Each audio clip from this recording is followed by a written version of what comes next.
Solo Sikoa lifting Cody Rhodes up. Spear from Roman. Cover, hook to the leg. Cody somehow survives. Are you kidding me? How? How did Rhodes survive? Desire is how, Corey. Grit is how, Corey. This is how bad Cody Rhodes wants to finish his story. What the? It can't be! It is! John Cena's here! Cena's in WrestleMania!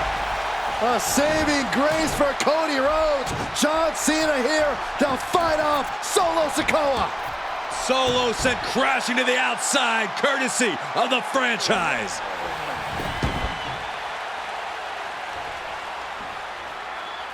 And an attitude adjustment! The tribal chief has been dropped.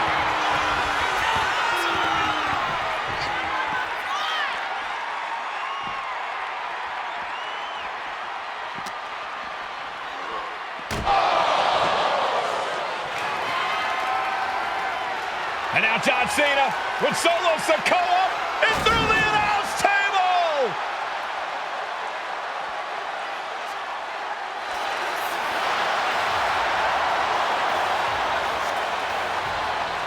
Oh, hold on, guys. Hold on. You gotta be kidding me! The final boss is at WrestleMania. What a moment this is. Brings back memories from WrestleMania over a decade ago.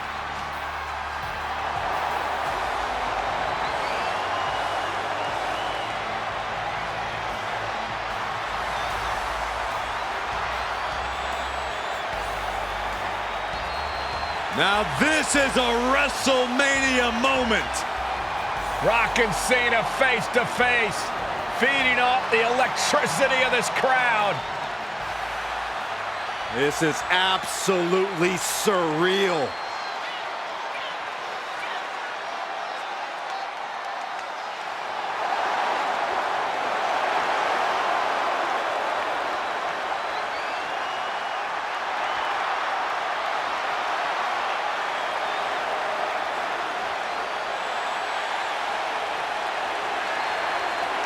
Oh, and Rock with a rock bottom!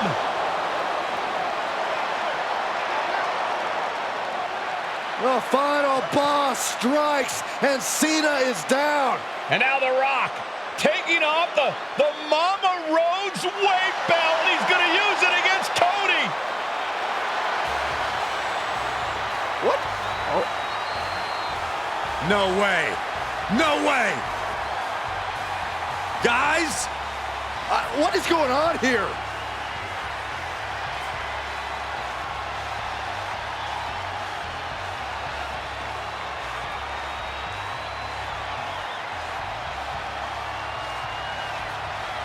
We know that music all too well, but It's Seth Rollins. And a Superman punch by Reigns intercepts Rollins, who's out here in the old Shield gear.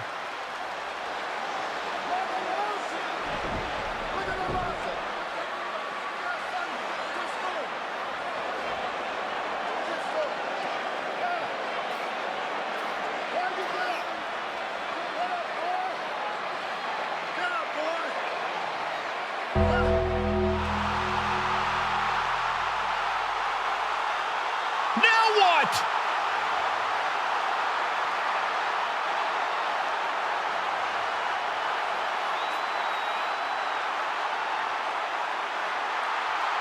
Oh, Undertaker's in the ring! oh my gosh! The Great One face to face with the Reaper at WrestleMania.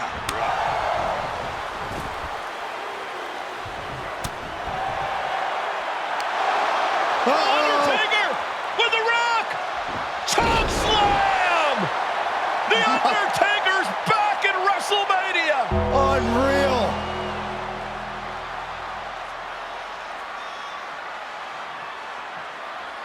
And now Roman Reigns and Cody Rhodes struggling to grab a hold of the steel chair in the ring.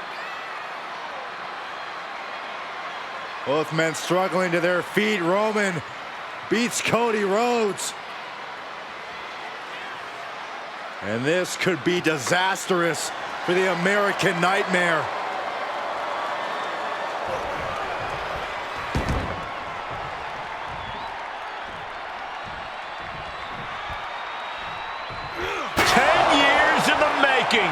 The Tribal Chief putting a ghost of his past to rest. Roman Reigns setting up, looking for the spear to put Cody away. No! Cody catches Roman. Crossroads. And another crossroads. Looking for the trifecta now. Finish the story. Everybody seems to think that WrestleMania 40 was the night the Bloodline ended. But anyone who knows us knows that it's going to take more than one bad night to bring us down. If anything, we're just getting started.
One thing, Corey, he's 550 pounds, bigger than he's ever been. And I understand Hulk Hogan trimmed down so he can have more speed, more endurance. But I'll tell you something, Hogan's got to take him out early. This is going to answer a lot of unanswered questions from WrestleMania 9. A lot of pressure on the president of WWE for what he did. But this is Yokozuna versus Hulk Hogan. Let the winner be the winner. One thing's for sure, Hogan will be quicker. He will be faster than he's ever been in any previous title defense. Well, this is going to be interesting because he's wrestling a fresh Yokozuna this time. Not a man who's already wrestled a 15-minute match with Bret the Hitman Hart. Oh, Hogan and Yokozuna's last match lasted less than 30 seconds when Hogan won the title at WrestleMania. Well, I can tell you, this match will go much longer. Yokozuna will not be caught by surprise this time.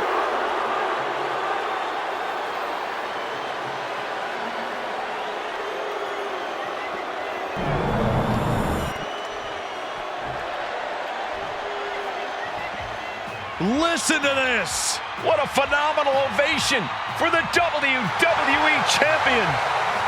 His opponent, coming down the aisle with his manager, the mouth of the South, Jimmy Hart, from Venice Beach, California, weighing in 302 pounds, the WWE Champion, Hulk Hogan. You can feel this facility shake, literally moving. The rafters shaking with the ovation of the WWE Champion Hulk Hogan. Hulk Hogan thrives on these people. He thrives on the Hulksters, the little Hulksters. This is what keeps this man going.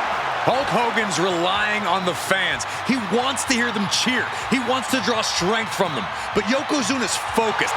He has not taken his eyes off Hulk Hogan. He is ready, believe me. The Hulkster ready for war, and you can bet, ladies and gentlemen, it will be warfare here. Well, he's been saying for weeks that he is going to be the first man to slam Yokozuna. Oh, nobody slams Yokozuna. Well, we'll see. Hulk Hogan wanted to prove it was not a fluke that he beat Yokozuna. And now we're going to find out if it was a fluke or not.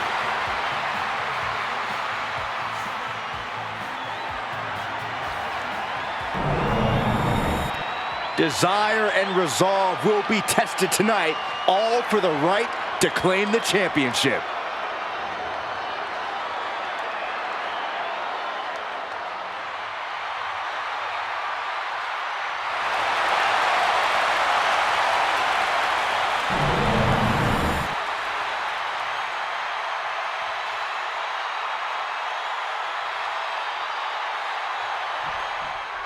Michael Cole alongside Byron Saxton and Corey Graves, emanating from King of the Ring, 1993. Yokozuna is fuming over his embarrassing WrestleMania loss to Hulk Hogan. Now, Yokozuna has reclaimed the WWE Championship and wiped Hulkamania off the mat. Indeed, the last time these two shared a ring, it was disastrous for Yokozuna. Mr. Fuji issued a challenge to Hogan on behalf of his client.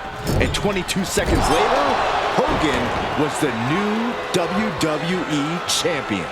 But that night was mired in controversy as Yokozuna had just been to battle with Bret Hart to win the title. This is going to answer a lot of questions from WrestleMania 9. This is Yokozuna versus Hulk Hogan, and we're going to find out who's the true champion. Non-stop blows. Some folks thought Bret Hart should have had this rematch against Hogan, but the president of WWE has made the controversial decision to give Yokozuna the title match.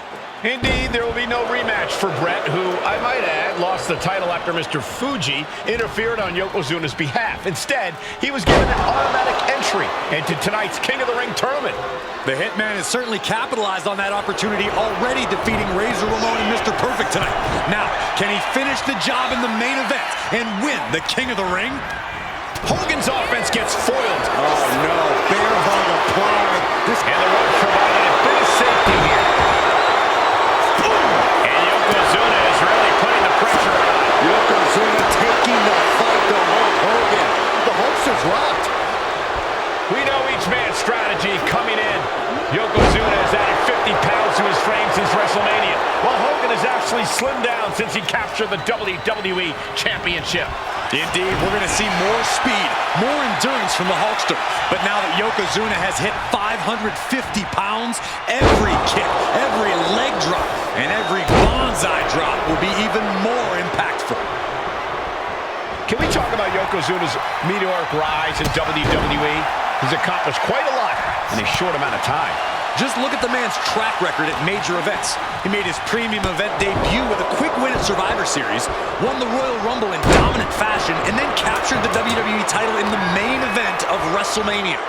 But that momentum ground to a halt after Mr. Fuji's ill-timed challenge ended Yokozuna's title reign after mere minutes. Yokozuna needs to get back on top with a win here tonight. And his stamina is going to drain fast taking shots to the torso like this. Nothing fancy there, spinning Uranagi. Now a big swing of momentum against Hogan. Yokozuna making Hogan regret wanting this match. I love it. You know, Hogan slimming down may have an adverse side effect. Yokozuna can wrench those holds in around the Hulkster's waist now. Oh, the waist and chest may be a little bit smaller, Corey, but you better believe that 24-inch pythons have not changed shape whatsoever. And those pythons are primed to pick up the 550-pound monster and slam him through the mat. No escape from these punches.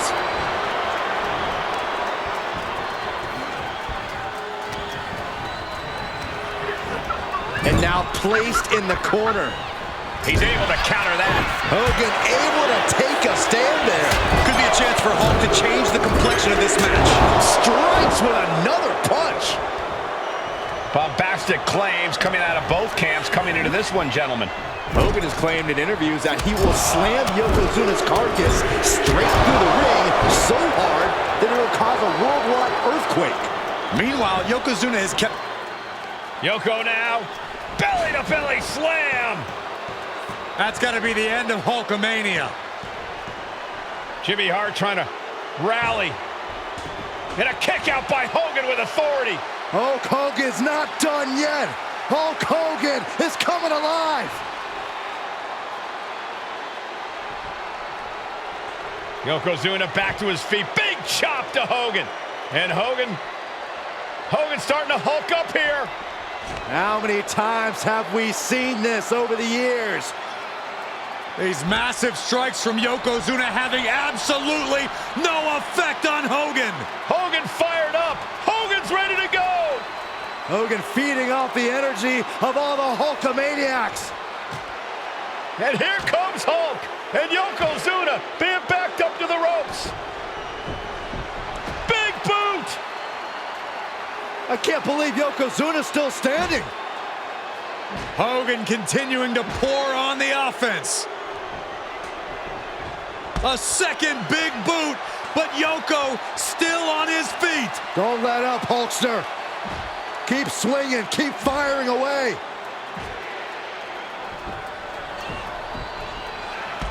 That boot, Yoko staggering, stunning, he's down. Drop the leg, Hogan, drop the leg. Hogan, leg drop. Here's the cover on Yoko, who kicked out of the leg drop. What? Get Mr. Fuji out of there. Hogan feeding off the energy. Whoa, wait a minute.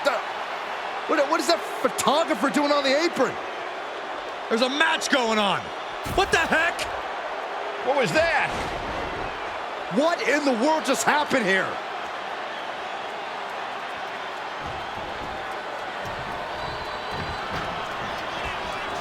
Oh, man, like getting hit by a brick wall. Just a relentless assault from Yokozuna. The Hulkster now with a daunting task ahead of him. Yokozuna demonstrating his full power.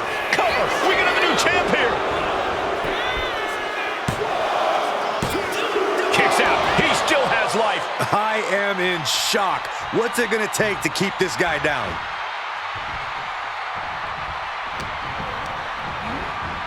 As was set up in the corner of the ring.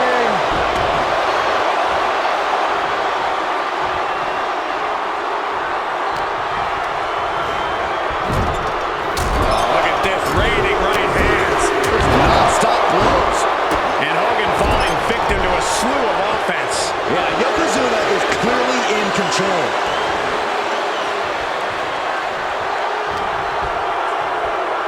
Uh-oh, headbutt. Nothing fancy there.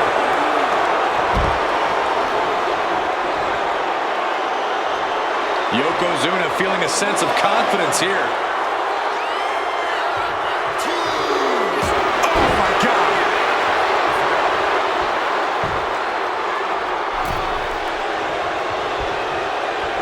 Oh my God! Yoko says this one's over. Bonsai drop.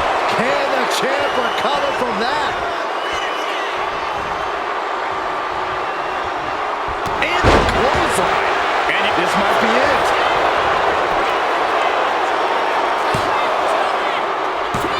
No! This is no time to hesitate. You can feel the end coming. Into the front waist lock, countered into a nice arm drag. Big forearm. Ooh-wee. Broken up with a second. Double takedown, got the shoulders down.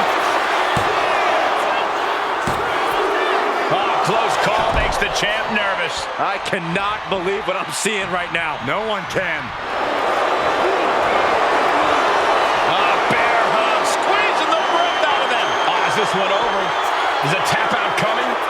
Might have to tap or you're... The bear hug, and a way to get out of it is being on display right here. punching their way out of that one. Inside cradle applied, shoulders down.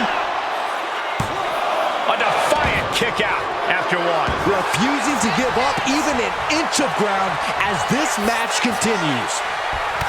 And here comes Hogan. Oh, drop to the mat. Hogan's in deep trouble. Maybe not. Maybe not at all, Here Michael. comes the Hulkster. Uh-oh. He had him on his heels, but not for long. Oh, flapjack. Gosh, Landing face first. an overbearing assault on Hogan now. Yeah, Yokozuna is executing his game plan. And he throws the opposition back into the ring.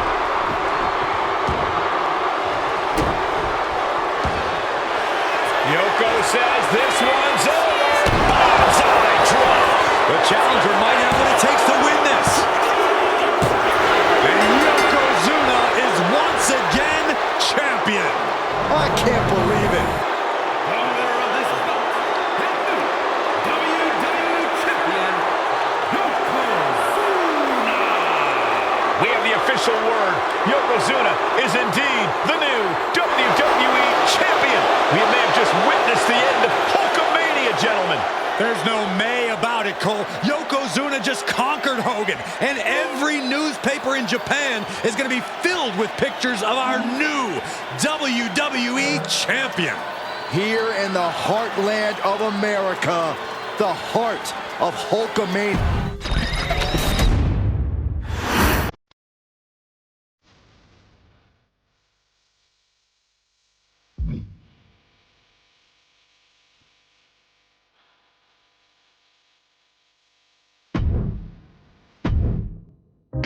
Champion. Here in the heartland of America, the heart of WWE history. Nearly 600 pounds of pure savagery. Is a tag team match set for one fall. On the way to the ring, accompanied by Alpha at a combined weight of 565 pounds. Samu and Fatu, the Head Shrinkers. Fair warning, this one may not be too pretty, guys. You talk about rugged individuals. These are two tag teams that can really bring the fight to anyone that steps in their path. Yeah, there's about to be a seismic collision in the ring.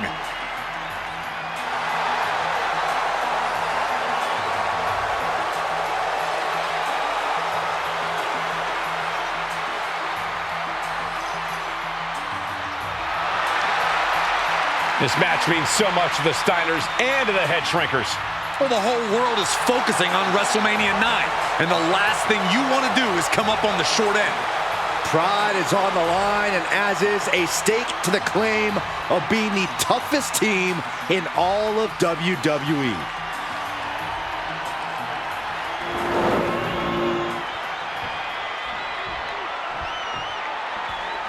The Steiner brothers getting a tremendous ovation here in their first WrestleMania, and we'll see if they can carry on Michigan's winning ways. And their opponents at a combined weight of 531 pounds, Rick and Scott, the Steiner brothers. The Steiner brothers are one of the most promising tag teams we've ever seen in WWE. But Samu and Fatu are looking to stomp out any of that promise right here at WrestleMania. Let me warn the WWE Universe right now. This is going to be a brutal match. Just two heavy-hitting tag teams going at it. Physical, smash-mouth wrestling. And like Saxton said, it won't be pretty at all.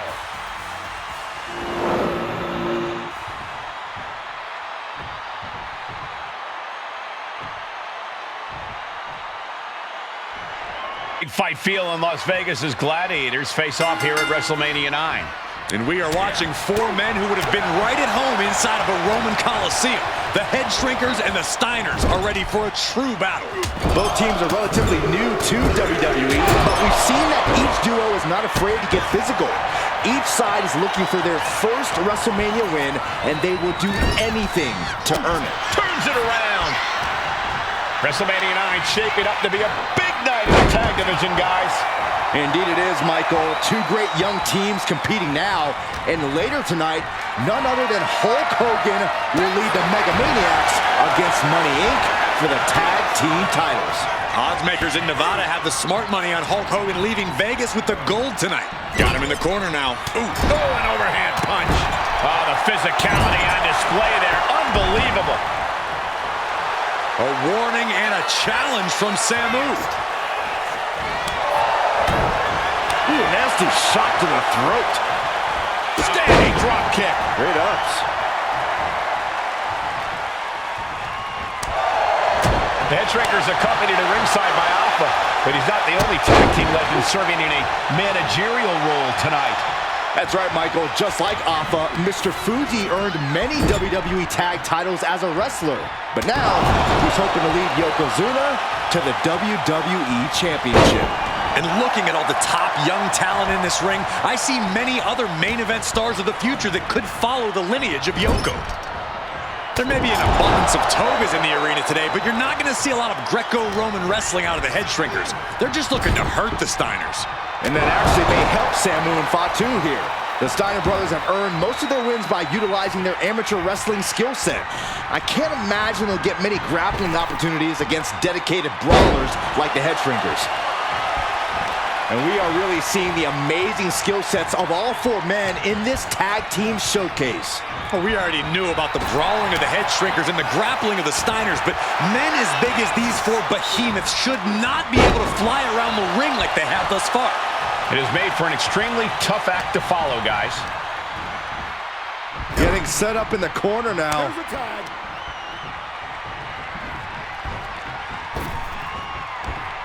Launched into the air and hung across the top rope. Beautiful.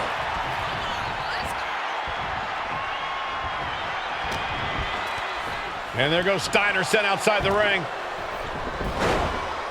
Fatu like a one-man wrecking machine right now, cleaning house. Oh, look at this, the power by Scott Steiner. But the tag was made and Scott not aware. Big kick. Scott Steiner did not see the blind tag made by Samu. Oh, this is not looking good for Steiner. And this is what the head shrinkers do. Top-tier tag team wrestling. Steiner didn't see the tag, decided to hot dog around, and got a foot in the face for it. Before this match began, you heard the Steiner speak backstage. Scott saying, quote, "Me and my brother are going to go out with a game plan and Taking flight. totally missed that one." Rick is losing grip of this match now. Seeing some high-impact offense from Samu and Fatu thus far. I'm not sure the head shrinkers are even going for the victory. They just want to destroy. I was afraid it was going to get to this point. I was hoping it would. Oh, no! Vicious back suplex.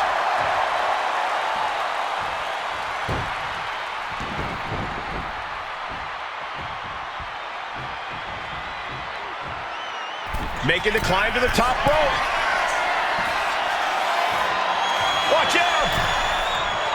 Diving brain chop. Vicious use of the knee. Guys, I think he just got busted open. Oof, yeah, that does not look good. Can he continue like this? He puts him into the corner. Vicious headbutt. As we find ourselves surrounded by all this pageantry, do you think either of these teams is feeling the pressure of their first WrestleMania? I can tell you that Samu and Fatu truly did not care. Alpha has turned these men into Sky high! Elbow drop! Samu is really displaying aggression. The head shrinkers smartly keeping themselves out of the grasp of Rick and Scott Steiner.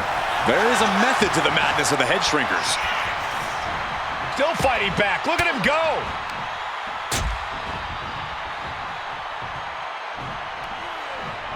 Standing drop kick. Great ups.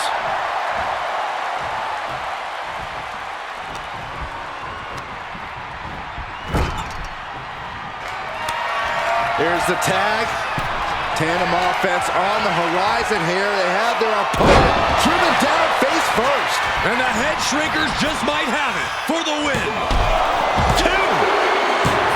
And the head shrinkers get the win. Here are your winners, Samu and Fatu, the Head Shrinkers. And what a huge win for the head shrinkers tonight. Samu and Fatu making their family proud and proving themselves as top contenders in the tag division.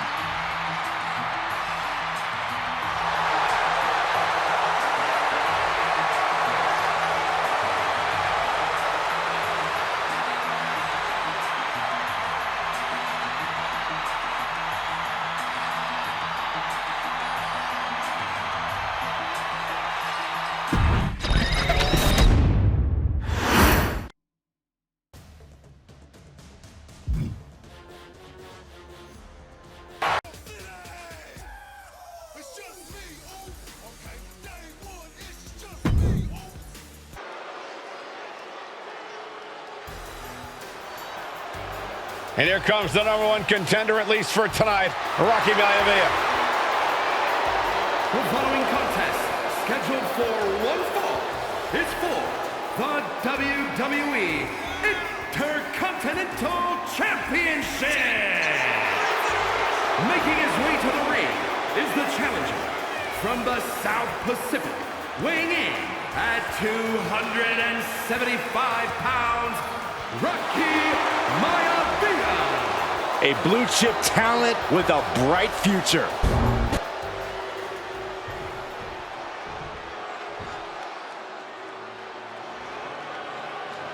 On his way to defend the Intercontinental Championship, Hunter Hearst Helmsley. His opponent from Greenwich, Connecticut, weighing in at 246 pounds, the WWE Intercontinental Champion, Hunter Hearst Helmsley. Helmsley is scheduled to face another challenger at an upcoming show this Sunday, and he's taking the risk, stepping in here against a newcomer, Rocky Maivia. Well, you can consider it risky, you can consider it overconfident, but any way you look at it, it's a dangerous move by Helmsley to take on an athlete who has been on a real roll. Rocky Maivia has been successful thus far in WWE, and Rocky is focused. Rocky is only thinking about tonight. Saxton, just curious, have you ever exercised your right to remain silent? I am tired of all this talk about Rocky Maivia. Yeah, he's been on a roll, but it could all come to a screeching halt tonight at the hands of Hunter Hearst Helmsley.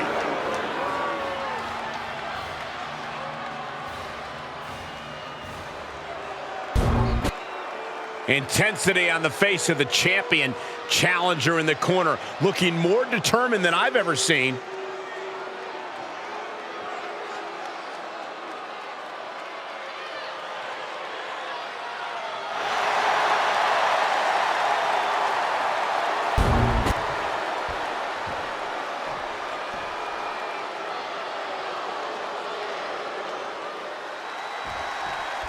The Intercontinental Championship is on the line here between two superstars who don't have anything nice to say about one another.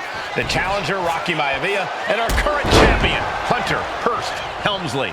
Well, Helmsley is our champion for a reason. He's a cut above the rest, a higher class of in-ring competitor. This Rocky Maivia guy should learn his place and respect his betters. Well, that attitude is exactly why Maivia...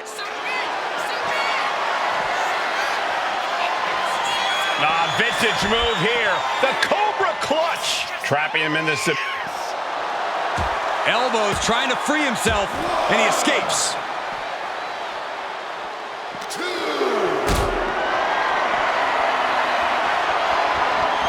What a display of strength here. Before this match, I was talking to Helmsley, and he said he can beat the snot out of this Maivia kid in less than 10 minutes. In fact, he was showing me on his watch.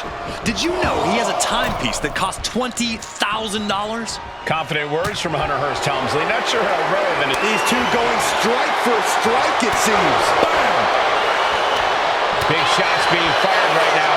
Neither competitor letting up. It looks like we've got ourselves a brawl here.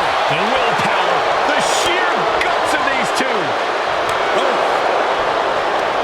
Exhaustion setting in, and neither one of them is letting up. What impressive determination from both competitors, keeping at each other no matter what. Long falling even harder in. Perched up top. Look out below! Adrenaline can make you do crazy things. Exhibit A right there. Intercontinental Championship at stake right here in Lowell, Massachusetts. We're expecting an emotional night for all of us, considering that Shawn Michaels will forfeit the WWE Championship live tonight. Yeah, I saw a very dejected HBK earlier today.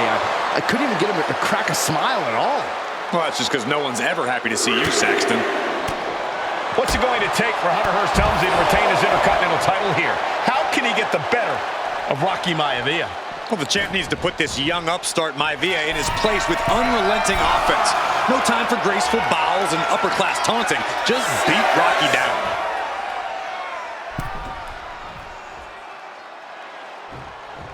Really needs to take this back to the ring ASAP. The referee's not playing around. From the top, double axe handle connects. Helmsley has no control here. The power of Rocky Maivia is too much for Helmsley right now. Maivia took to the sky and executed that high-risk perfectly. I don't think Helmsley had that scouted at all.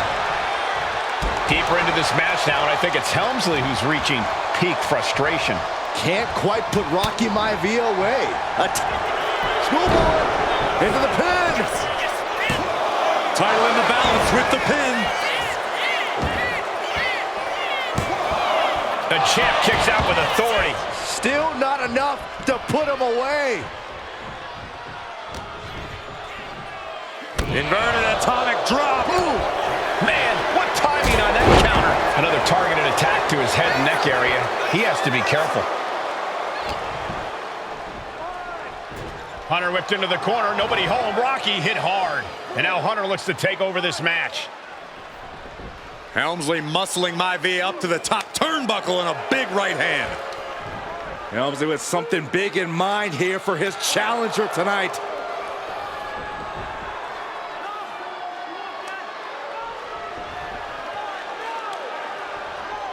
Well, this is just blatant disrespect from the arrogant champion. Almost daring Rocky. Hey, you really want my title? You really think you're going to be Intercontinental Champion? Up to the top. Hooking Rocky into a superplex. This could be it. Can Hunter capitalize? This could be it. Hook of the leg and a cover. And Rocky stays in it, getting his shoulder up. Still not enough to put out the flame of Rocky Maivia. Hunter has to be asking himself, what else do I have in my arsenal? And I think we may get our answer, gentlemen. Yeah, it's just a matter of time, I believe, before this one's over. Hunter hooking Rocky, taking his time, looking to put him away. Maivia just collapsed. This just shows you how much damage Hunter Hearst Helmsley has inflicted on the challenger in this matchup. I think Maivia's done. Official might want to step in, call this one. The official checking on Rocky. Hunter Hearst Helmsley believes this is close to being over. Lifting him back up again. Rocky rolls through. Shoulders down. Rocky wins the title. Rocky Maivia has shocked Hunter Hearst Helmsley. Here is your winner and the new Intercontinental Champion, Rocky Maivia. We have a new Intercontinental Champion.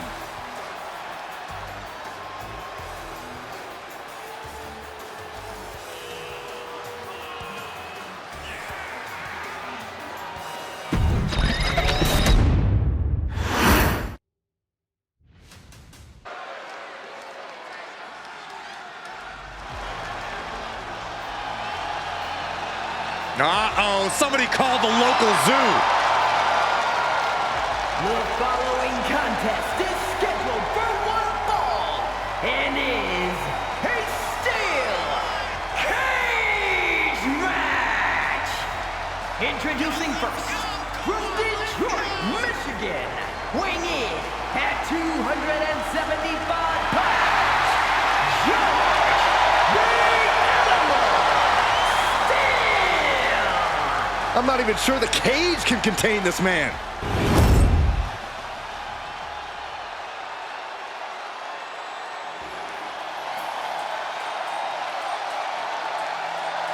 And strolling down the aisle, the opponent of George Steele, Peter Maivia. Always a chaotic matchup. His opponent from the Isle of Samoa, weighing in at 275 pounds, High Chief Peter Maivia. Steele had better keep an eye on Maivia because Maivia is a true brawler. Few men can handle the chaos of the animal inside a steel cage, but I believe the High Chief is ready.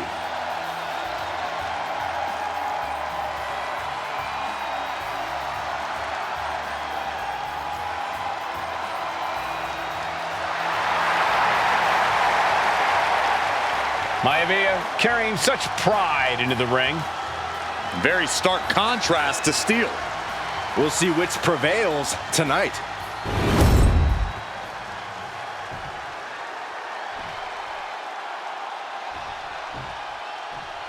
Steele cage match underway. Peter Maivia versus George the Animal Steele. Most of the matches between Peter Maivia and George Steele have ended inconclusively, but this time we'll have a winner. These are two very different men, Cole. The High Chief is a man of great pride and respect for the ring, while Steele is, well, he's an animal. I can't think of two opponents with more opposing styles. You said it, Corey. Let's just hope this one gets taken care of in the ring tonight. Some folks call Peter Maivia the Flying Hawaiian, and the reasons are obvious for that moniker. But guys, how has he earned the other nickname of the High Chief? Well, Cole, Peter Maivia is very close to the Anoa'i family. In fact, Peter's considered a blood brother to the patriarch of that clan. When you add on the fact that Maivia was born and raised in Samoa, you can see the great pride he has for that land and its people in the tribal ink that covers his body. Gradually getting closer and closer to the top. Oh! This is not going to end well. Bomb. He falls down off the cage and back to the canvas. Looked like something got twisted on that landing. Gentlemen, we've touched on the differences between Maivia and Steele as competitors. One man based on order, the other on chaos, but it's reflected in their looks, too. Indeed, Michael. Just look at the sculpted physique of the High Chief. And the tribal tattoos on his body are extremely intricate and definitely eye-catching. And Steele is, well, he's an ugly creature.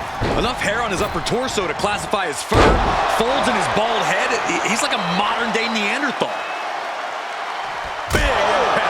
Maivia overwhelming his opponent here. Yeah, Maivia has really figured the animal out here. Oh, man. Right across the throat. Ooh, whoa. George the Animal Steele might be a bit of an underdog here. In fact, he lost. Perched up. Oh!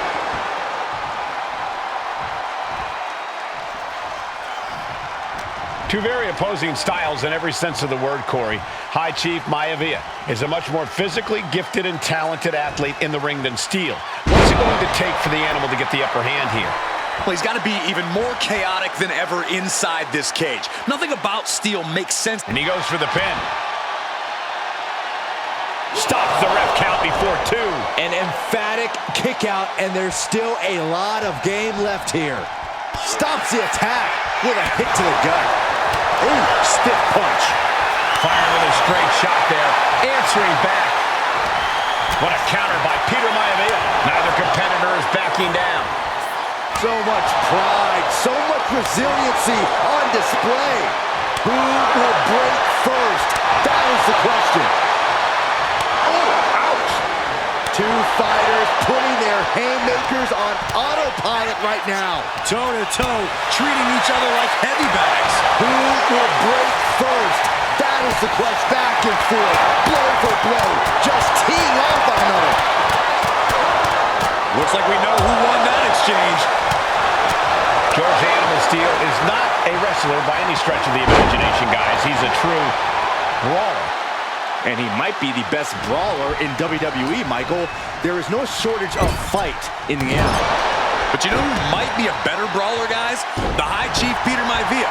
When you consider that Maivia is also an excellent high flyer and a great technician, well, you can see why the High Chief is the favorite in this match, even with the steel cage stipulation. Maivia just dominated the animal with that one.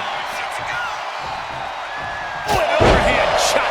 Momentum is all with Maivia now. And you can see Steele is struggling to weather the storm of the High Chief. Placing him in the corner.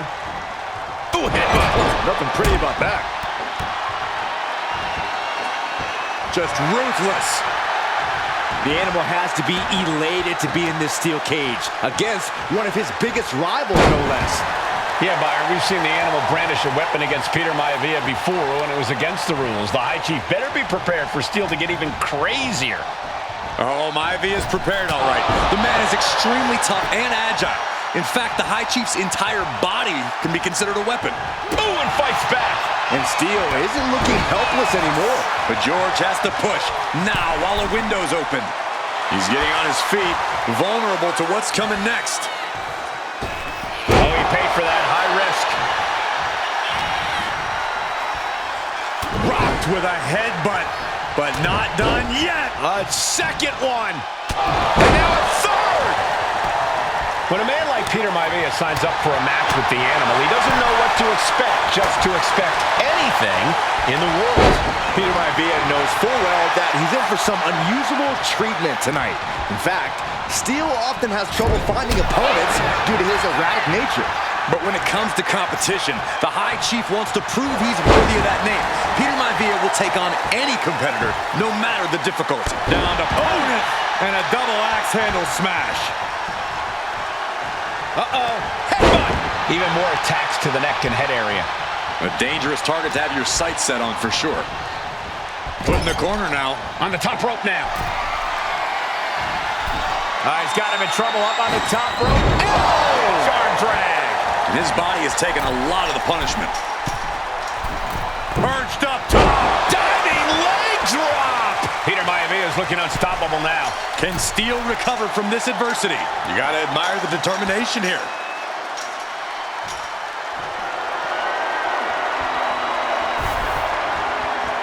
And he's on to the top as this crowd holds their breath. Wait a minute. What are you doing? Oh my goodness, not from up there! I don't know how you can pick yourself up after crashing and burning like that. Peter Maivia very tough, but he also has movie star good looks. Quite the combo. And it served him well, Michael. In fact, the High Chief has major acting and stunt work credits to his name. And who knows? Maybe we'll see the Maivia name on Hollywood billboards again sometime. Well, before any of that happens, the High Chief needs to survive. Here we go. Oh, he's taking control of the proceedings here. Maivia just smothering his opponent with offense. No, nothing fancy here. Tasting victory. Backed up. Reverses the pin. Shoulders down. He's changing his mind. Going for something different now. Oh, and a headbutt. Boom. The High Chief, Peter Maivia, really making a name for himself at WWE, but he's had plenty of experience on the way up. Plenty of championships on the West Coast, but he's made the biggest splash in Hawaii, where he earned multiple tag team titles. Oh yeah, Maivia is a huge celebrity on the islands. In fact, I've heard some consider him the personification of Maui. Maivia has Steel in his sights, looking to put the Animal down. What's Maivia got here? That'll do some serious damage. And George is laid out. The climb to the top now is going to take every ounce of energy. Making it to the top of the cage, balanced and seated now. He's getting even closer to making an escape. You can almost taste it now. Having a problem lifting that other leg over. Now heading out. And there is no one there to stop it either. Now all that's left is to drop to the ground. And the High Chief defeats the Animal. Here is your winner, High Chief Peter Maivia. Anytime these two have faced off, it's been eye for an eye. But the steel cage has finally delivered a decisive victory for the High Chief, Peter Maivia. George Steele is one tough animal, but the way Maivia faced him in the cage tonight just reinforced what everyone already knew, that the High Chief is one tough Samoan.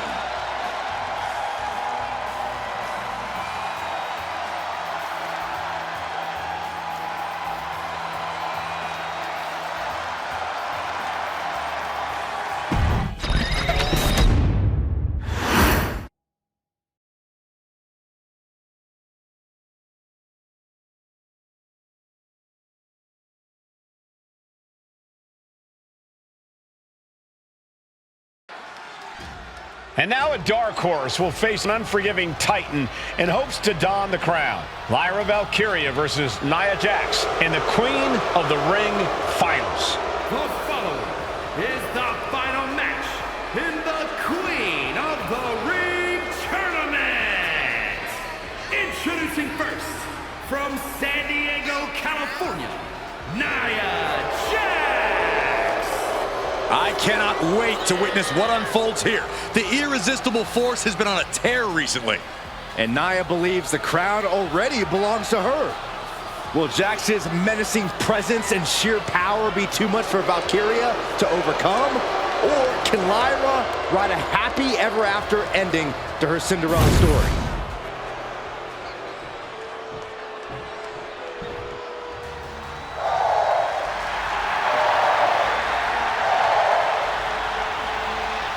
Lyra Valkyria fancies herself a Morgan, which is an Irish goddess of war. As they were on the battlefield, they used to take the shape of ravens to fly around and decide who would live and who would die. That is what Lyra Valkyria is bringing to the ring here tonight.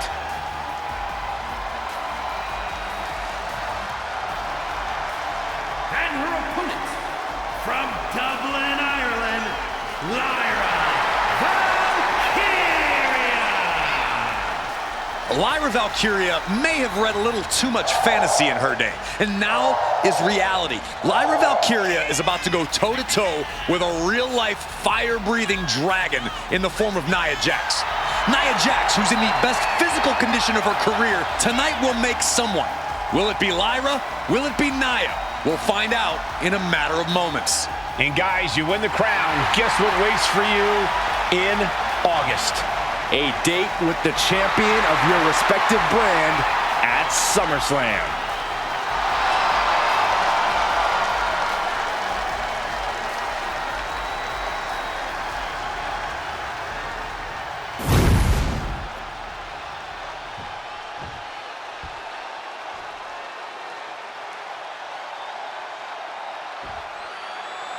And there will be a coronation taking place.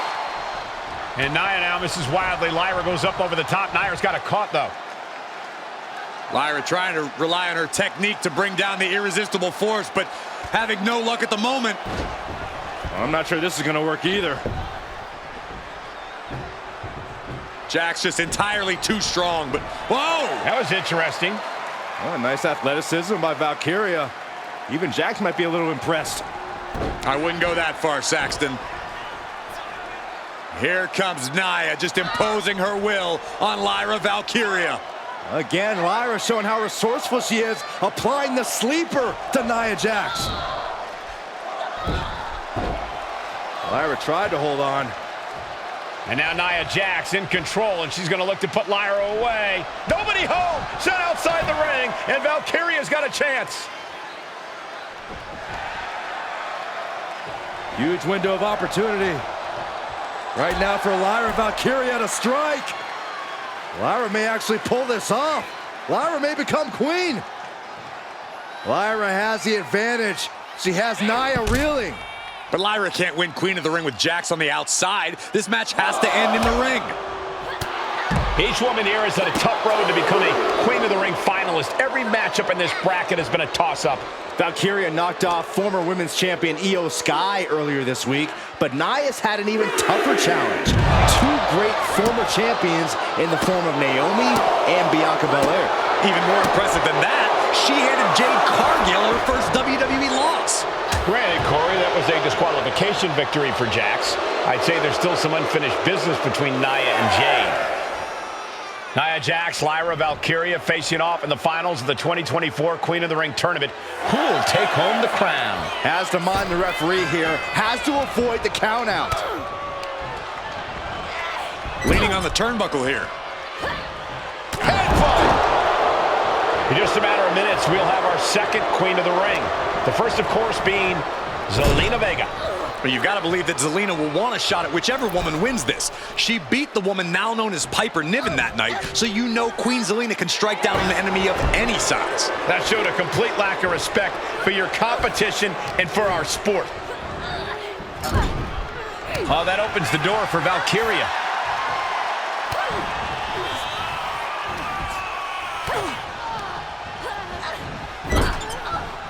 Oh, headbutt. Golly, Nia is just cornering Valkyria. Jax abusing Lyra, showing no mercy. I think it's a preview of what kind of queen Nia Jax would be. The kind of queen that will happily send victims to the guillotine. Well, if you're Lyra Valkyria, what do you do to pull off a massive upset tonight? Well, Lyra's a technical wizard, Cole. In fact, from a technique perspective, she may actually have Nia Jax outgunned. And beyond relying on her technique, if I'm Lyra, I'm going to try to frustrate Nia. I don't know how possible that is, but if you frustrate Nia, she may make a crucial mistake. Nia Jax is doing...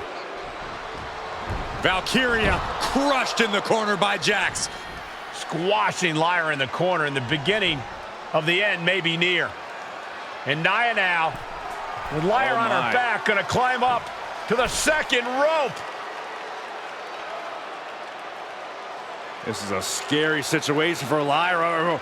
Oh, look at this. Maybe not. No way. There's no way.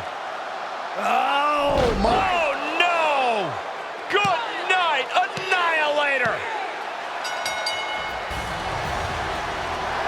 Here is your winner and the new Queen of the Ring, Nia Jax. What a victory to the brand new Queen of the Ring. Nia said she would do it, and she backed up her claims. And now the Chief Content Officer of WWE and Triple H going to come in to congratulate Nia Jax and officially crown her the Queen of the Ring. Absolute dominance by the new queen.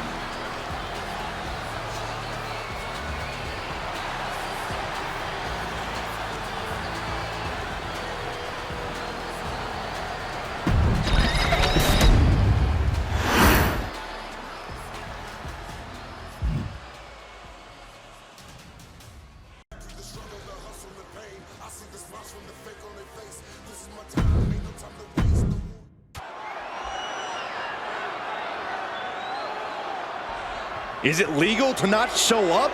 Rikishi has brutalized Austin lately. Austin will be here, Byron. I just refuse to think anything else. The following contest is scheduled for one fall. It is a no-holds-barred match. Introducing first, from the Isle of Samoa, weighing in at 424 pounds, Rikishi. We have learned more about Rikishi in the last couple of weeks than we knew about him his entire career here in WWE. He said he ran over Austin not for himself, but for The Rock. Right, and now he's coming out here, and I guess if Austin doesn't show up, the general manager is going to have to come out here and declare this is a forfeit, and Rikishi's going to win it. This man makes me sick.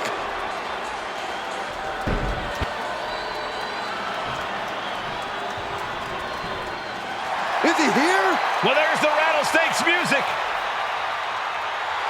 He's here. Austin's here. Stone Cold Steve Austin came here with no fear, no hesitation, just revenge.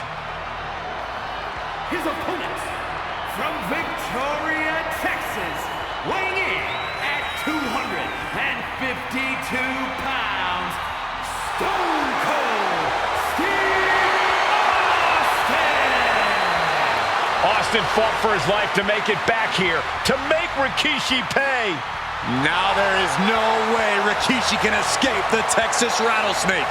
It's been almost a year since Austin competed in the ring. Austin is a man possessed.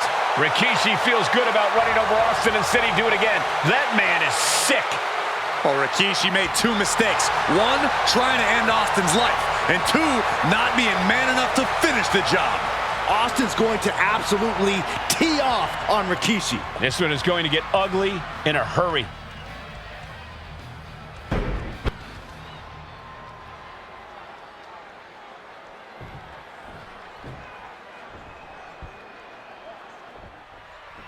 It's a miracle Austin survived being run over by Rikishi.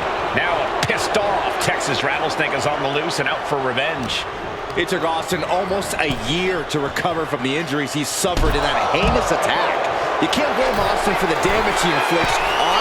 Look out! Through the air! It connects! The airtime, the fearlessness. What a ridiculous maneuver to the outside. Knee right on target. And though The Rock wants nothing to do with this altercation, we have to mention the sadness Rikishi has brought to him. Rock might be innocent in this whole ordeal, but I feel that somewhere inside is... From the top. Oh my, apron senton. Completely flattened, and that should do it. That has to do it. Oh. And just in time, he gets out of there. Rikishi is picking the competition apart. No one holding Rikishi's family down now, taking out all those years of frustration on Austin here. A little insult to your injury. Oh, perfect kick. We talk a lot about Austin being prepared for a fight. Talk about the rattlesnake preparing to make Rikishi a dead man. Well, right now it's Rikishi doing the brawling. Rikishi's disdain for Austin looks greater than even we anticipated. And looking at my monitor, it just makes me sick to my stomach watching Rikishi. This is a man who has no remorse and feels justified for running Austin down like a dog. Look, to be a devil's advocate, you've got to look at Rikishi's perspective. He's proud of his Samoan lineage and saw an opportunity to give his people a leg up in the shark tank that is WWE. Are you serious, Corey? Rikishi ran over another human being. We are fortunate that it only put Austin on the show for 10 months instead of his whole life. It's sick that you would even condone what Rikishi did. Don't twist my words, Saxton. I'm not saying I condone Rikishi's actions. I'm just saying I understand them.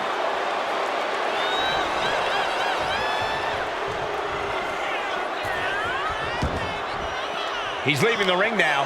No countouts to worry about.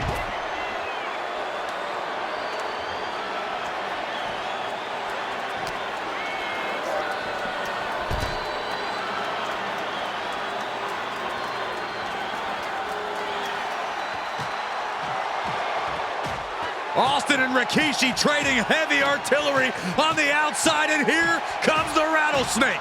Stone Cold Steve Austin fired up and revenge on his mind. You got to think about how bad Austin has wanted this ever since Survivor Series last year. Been dying to get his hands on Rikishi. All of that venom, all of the vitriol inside of Austin being unleashed on Rikishi right now. Remember, this is no holds barred. Anything goes. Austin has Rikishi down. The rattlesnake is red hot.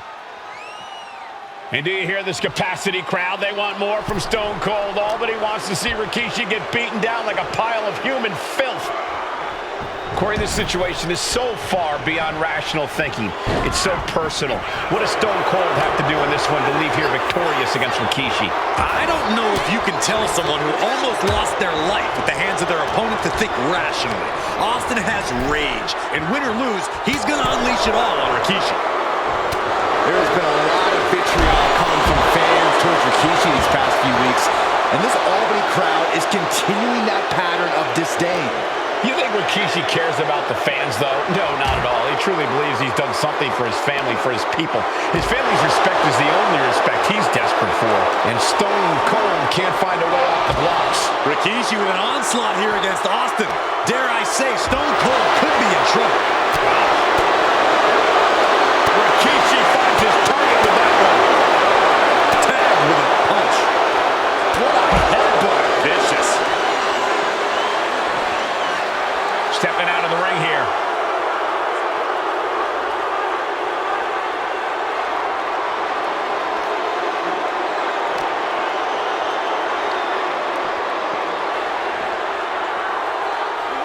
Oh, we have to get the hell out of the way. Oh, and Rikishi slows Austin down with a thunderous right. Austin's in trouble. And now steel chair. Oh, and Austin, he just averted disaster there. And now Austin gonna deliver the punishment with the steel chair.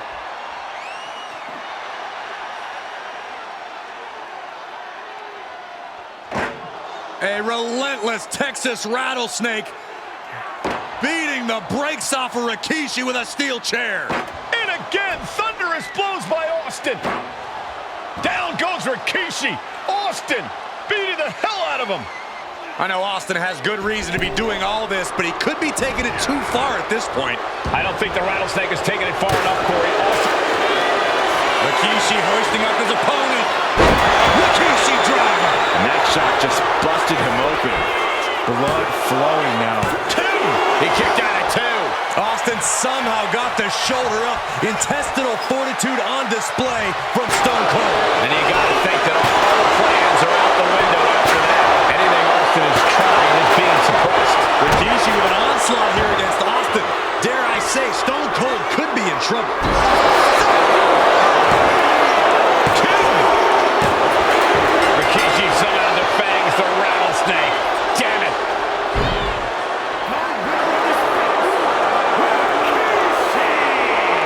This is not what many of us expected to see. We wanted to see retribution, but Rikishi was too much of a monster for Stone Cold tonight. The vitriol that consumed Rikishi powered him to finish the job and leave a battered Austin in his rear-view mirror.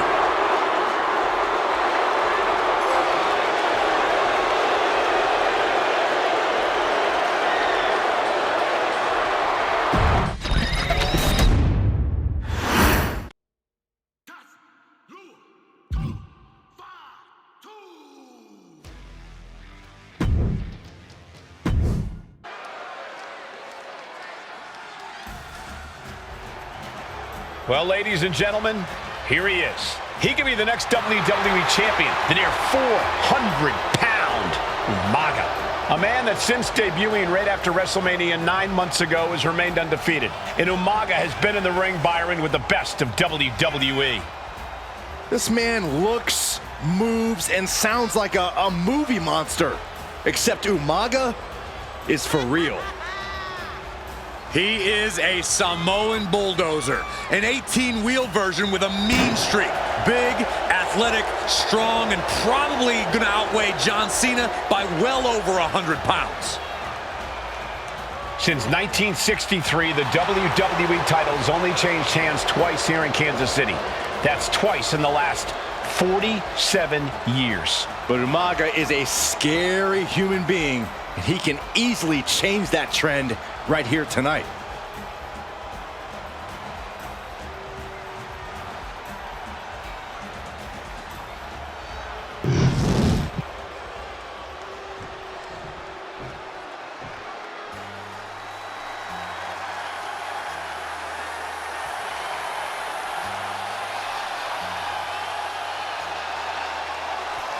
A phenomenal ovation in this arena because the champ is here. John Cena has a gigantic challenge awaiting him in the ring, but Cena doesn't have a reverse gear. Absolutely not. The champ only goes one way, and that's straight at you.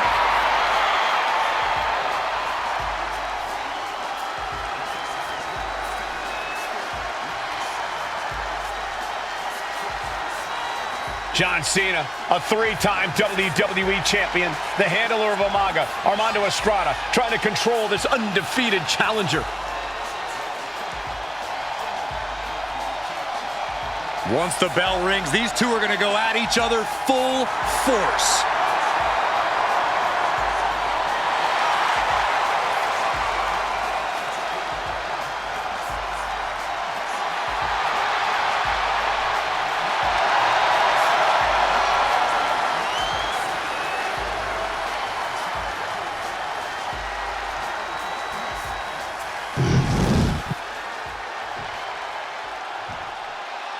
The following contest is scheduled for one fall, and it is for the WWE Championship. Introducing first, the challenger from the Isle of Samoa, weighing in at 353 pounds, Umaga.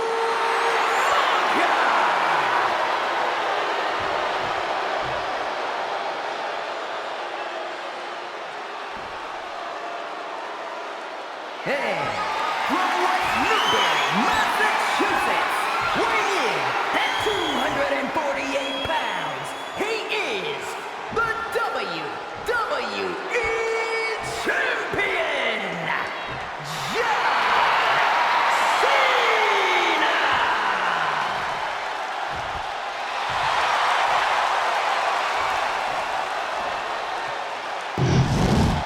Looking at the champion, I guarantee there is no doubt in their mind as to who is leaving this match with the title around their waist.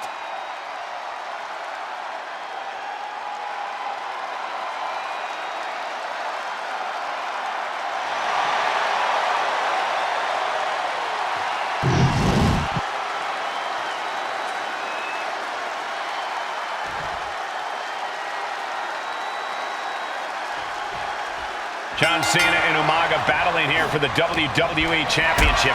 Will John Cena halt the Samoan Bulldozer's path to destruction? Cena's going to have to go all out to accomplish that. Turns it into a pin attempt. He couldn't make much of that pin attempt. Turns that back on Cena. Umaga is truly a specimen to marvel at, Corey. And his handler, Armando Alejandro Estrada, knows he has a thoroughbred on his hands. There's a difference between thoroughbreds and Umaga, though, Cole. Thoroughbreds can be tamed. Umaga cannot. Estrada can only serve as a mouthpiece for Umaga. He can only help direct Umaga's blind brutality. I think even Estrada knows no one can control the Samoan Bulldozer. WWE Championship at stake. The undefeated challenger Umaga has run out of targets to beat up on and now finds John Cena in his way. Look at this heel hook. This is how you punish your opponent, and he's enjoying every minute of it.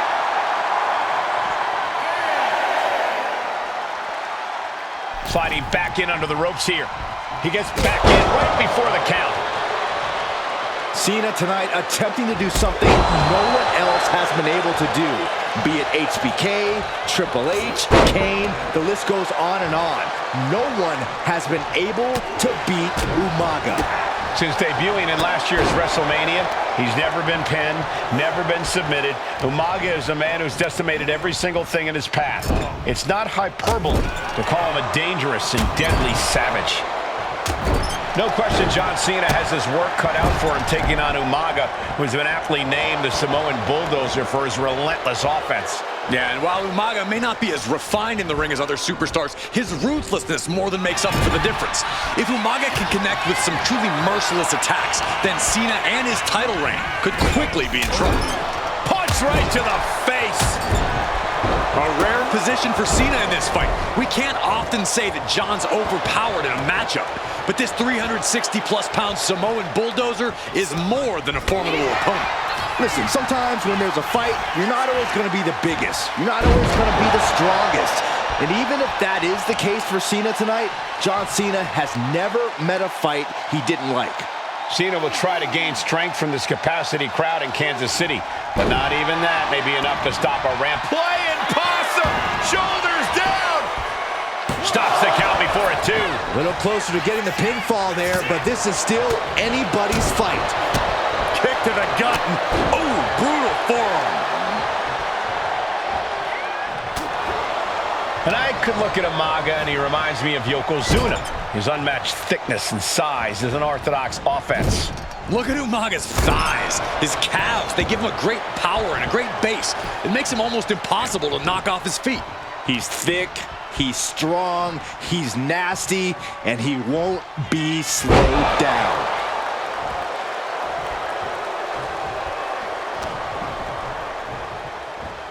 Pile driver on its way. Oh, man. Spiked him. And that looked like a terrible landing. That might have caused some serious issues. We'll have to see what happens. Denied with a crossbody.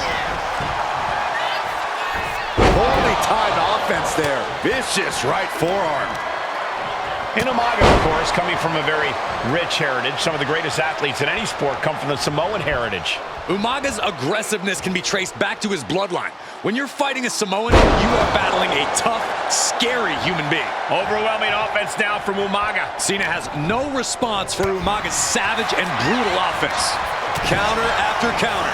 Neither superstar getting the clear advantage.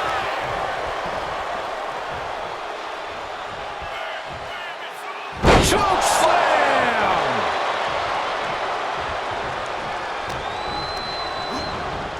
Placing him in the corner. And Cena flattened in the corner. Umaga's just overpowering him. Look at the strength. Into the corner, just setting Cena up. You have to start to ask yourself, is the end of John Cena near? I think so. Look out! A headbutt. No one has been able to stop Umaga. No one. You are seeing why Umaga is undefeated. Why no one has been able to stop the Samoan Bulldozer. Here comes Umaga, and Cena catches him with a boot. John Cena from behind, pulls him up, shoulders down, and a kick out by Umaga. And Cena immediately back into the clutches of Umaga. I'm not sure what else Cena can do here. I'm not sure John Cena knows how to stop Umaga. And Corey, you know there's no force equal to being on the receiving end of a headbutt from Umaga. It's in Umaga's DNA. Generations have perfected the art of using their own skull as a weapon that could stop an elephant. And he gets set back into the ring. Looking helpless right now. Sometimes I look at Umaga and it just scares me. I think he forgets that he's even in a championship match. Estrada is very aware of it, but Umaga sometimes looks oblivious to what's going on, other than the fact that he knows he's supposed to hurt his opponent. Having no conscience is what has set Umaga apart. If he gets confused... Here it comes! Samoan spike! Are we headed toward the change? No, he beats the count. That was a matter of a fraction of a second. And I think we all know this is only going to make him... bear hug, squeezing the breath out of that. He had it locked in. I didn't expect him to just let go. I don't know what he's thinking, but he needs to focus on the task at hand. And into the cover. New champion, an undefeated champion.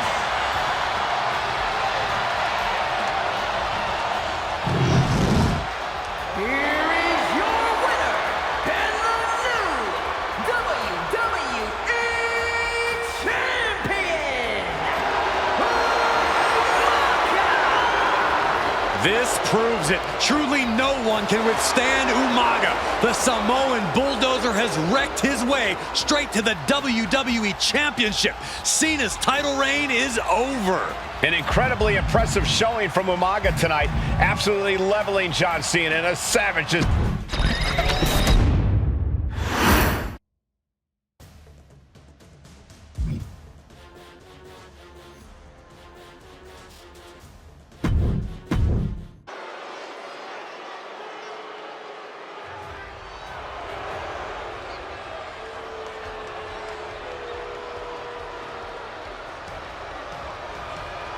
AOP is here, ready to wreak havoc. And they want to prove 3-minute warning has nothing on them. Two roughneck teams ready to use this Extreme Rules stipulation to the fullest.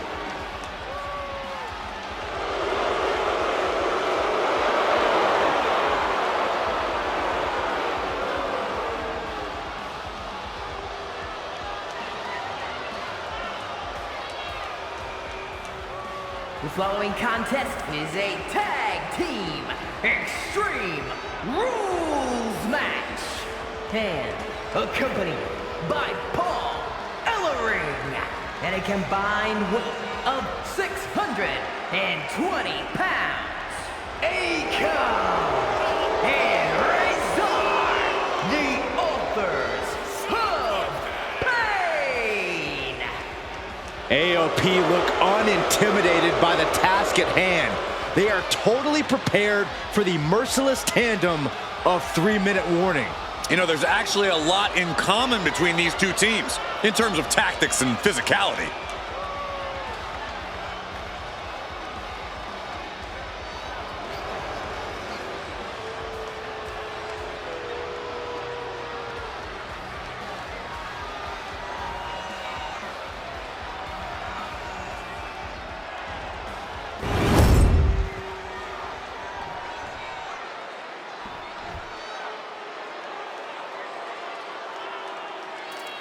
And guys, the authors of pain now have 3 minutes.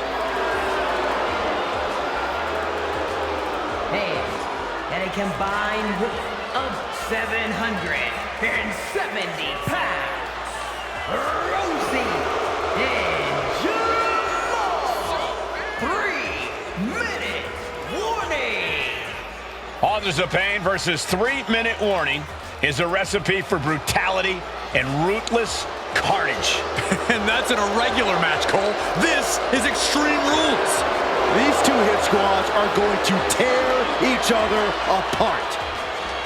3-minute warning made a career out of demolishing anyone who got in their way. Why would AOP be any different? Because that's exactly what AOP does too. They play the same game as 3-minute warning. 3-minute warning going head-to-head. This is an Extreme Rules match. No, nothing fancy here. Taste and victory. Backed up. And now a pin of their own. Turns the tables. Shoulders down. Able to turn it into a cover of their own. He kicks out before 2. Impressive 1 count, but still very early. Man, Rosie and Jamal, Akam and Razor representing the biggest, most imposing teams WWE has ever seen. Both teams don't care what the motive is, don't care who the target is. Their goal always remains the same, and that is complete destruction of the opposition. We call them equal opportunity ass kickers. The first few rows should take a couple steps back because no one is safe when you're in the vicinity of these teams. Authors of Pain taking out 3-minute warning in a match that feels created for them. Extreme Rules. AOP and 3-minute warning both love to bring the pain to their opponents, but I'm not sure AOP's ready for the pure chaos that is 3-minute warning. That ability to be totally unpredictable could play in 3-minute warning's favor. Interesting point, Corey. AOP likes to slowly grind their opponents into dust, but 3-minute warning are always looking for a quick, dominant win. He's setting this table up, and guys, someone's about to have a really bad night. Rosie and Jamal tell their victims that they will feel the 3-minute warning. What does that mean, Corey? Well, it means a lot of superstars will get run over by the pain train, and it's only going to feel like the longest 3 minutes of their lives. When you're as big and strong as Rosie and Jamal, that's how quickly it can be over. Get this back into the ring now. Oh, you can tell he's feeling it now. This fight is pumping him up. Oh, God! Jamal is in the zone and letting the opposition know it. Wow! Yeah, Akam is leaking now. Got drilled with a devastating knee strike. Wrench in the arm. Just look at the size of all these superstars. The ring had to be reinforced before this match. Over 1,300 combined pounds colliding. These men are so big and so thick, it's a challenge to wrap your arms around them. It's really just best to find weapons and whack away. Yeah, and there's plenty of weapons to choose from tonight. That has to take all the breath out of you. Agonizing. He's out of the ring. What does he have in mind now? Oh, that'll rock you. A heavy double axe handle. He gets into the ring. Absolutely no telling what's underneath the ring tonight. Isolating their opponent's arm and oh! Goodness gracious. Watch for the hardcore style of 3-minute warning. Both of these men are from the hood, so to speak. Up they go! Driver, recover for the win!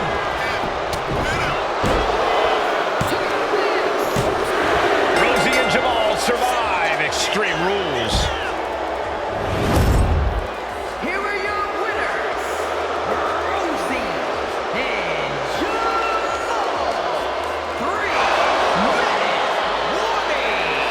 Gotta give it up to 3-minute warning. In a contest between two of the most badass squads we've ever seen, they were the tougher competitors. Yeah, but AOP certainly made 3-minute warning earn this win. Just think about all the carnage we witnessed here.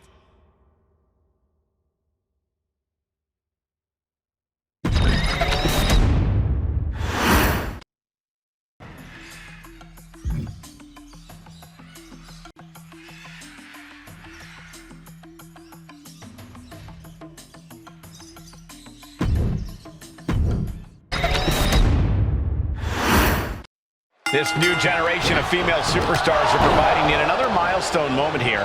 Tamina, Charlotte, Carmella, Natalya, and Becky Lynch looking to climb the ladder and retrieve the briefcase. Become the first ever Miss Money in the Bank. And looking at the playing field, the majority of these women love to utilize their submission offense to put opponents away. Tapping someone out won't win this match, but these women should not shy away from using the biggest weapons in their arsenal. We've heard Becky say she was going to rip arms off tonight. You can't exactly climb a ladder with no arms. Such a dangerous setting for all these superstars. Ladders are everywhere. Each competitor is only limited by their imagination. Your head has to be on a constant swivel. Ladders will be used as weapons. Anything can happen to get that briefcase. Looks like scaling the ladder was the easy part of the job. Unhooking the prize is the big challenge. German suplex. And now here's Tamina. 3 second-generation superstars competing in this match. Carmella, Charlotte, and Tamina. And Natalya, of course, a third-generation superstar. Women bred for these kind of moments. Any of these women will add a significant chapter to her legacy if she can become the first Miss Money in the Bank. Got the underhook.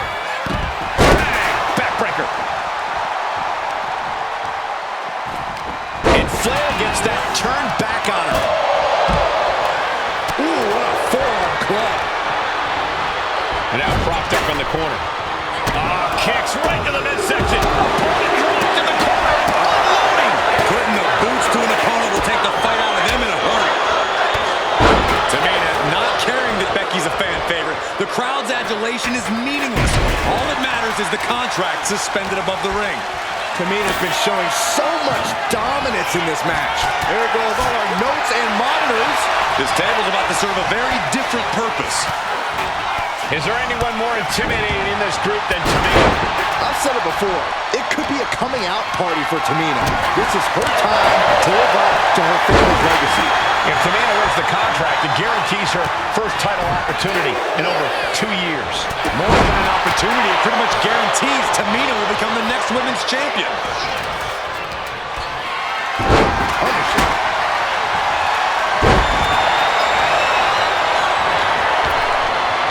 Where's that up? What a response! In the corner now, she doesn't want to stay there. You have to imagine the disdain it takes to repeatedly stop someone like that. The contract that could change lives hanging above the ring. Probably the most profitable opportunity in our sport. 15 out of 17 superstars have successfully cashed in the money in the... Nice reversal by Charlotte Flair. Charlotte driving Tamina, and both tumble to the floor. Both women crashing down hard. The Queen, Charlotte Flair, the first to her feet, surveying the situation. Oh my! Tamina into the steps. Well, you are seeing a heightened level of aggression, heightened level of intensity from all these competitors because of the stakes involved. Guys, where's Charlotte going? Flair looking to up the ante now from the top. Oh my goodness, taking out everybody. The Queen rising to the occasion. What you just saw is why we say Charlotte is genetically superior. Yeah, undeniable athleticism from the Queen. Can it pave her way to the top of the ladder? No safe haven in this match. These ladders can be your best friend. Oh, look out! And then back to Charlotte. From up top, right onto the target outside. That is kicking things into a whole new gear. Tamina's absolutely wrecking shop on Natalya, making sure the veteran won't have the strength to climb a ladder at all.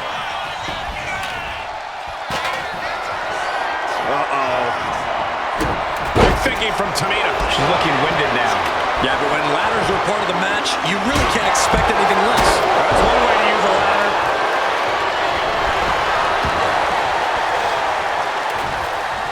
Way up high. Oh, an atomic drop. The patience of Charlotte being tested there. But as we know, she can get mean real quick. Ladders in position, gonna make the climb. Ladders in position, gonna make the climb. It's gonna take some time, but you got to just keep going.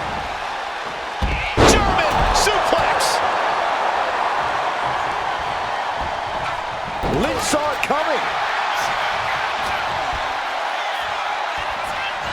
Lynch hooks it, and the exploded. She's heading out of the ring. Countouts are not a factor for her. And now heading back inside the ring. Look at this.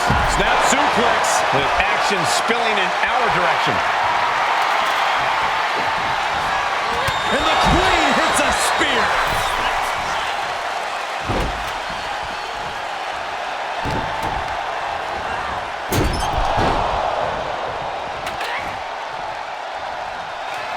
Now here's Becky Lynch. Right to the kidneys from behind. Oh, caught that foot by surprise. Super kick. Ouch. Oh, chop. That'll let you up. Oh, she retaliates. Becky will slow her opponent with a kick to the... Charlotte Flair tying up her opponent in the figure 4 leg lock. Can she exacerbate the pain? She decides to just let go, but why let go of the submission? Not a strategy we often expect to see. And Lynch got caught that time by some hard-hitting offense. And all of this pain and discomfort will make ascending a ladder very challenging. From behind, back suplex. It looks like she wants to take this match outside. Putting that ladder in the exact right position now. Center of the ring. Headed up that ladder. Center of the ring. Needs to move quick here. This might be her chance. Heart has to be pumping right now. Needs to focus and pull it together. Lynch lands hard ringside. Man, she's got to get herself together here. Oh, look at this. Look at the suplex off the top rope. Oh, jeez. Take all the wind out of here. And she's positioning the ladder perfectly in the center of the ring there. She's tossed right out of the ring. Big drop of the leg. Powerful contact by Tamina. Ladder set right in the middle of the ring. Starts the climb, but needs to move quickly. Working on the hook here. Time is your enemy here. I just don't know if there's enough of it to get it down. Tamina is so close to victory now. Could this be our moment? Just fingertips away now.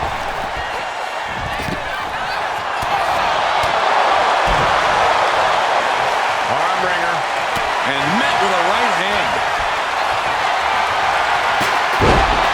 History on the line. Guaranteed championship opportunity. Nothing but carnage happening in this one. 5 women fighting for their key to destiny. Willing to go through hell for it. Is this the right time? Is this the career-making moment? Charlotte seeing her opportunity.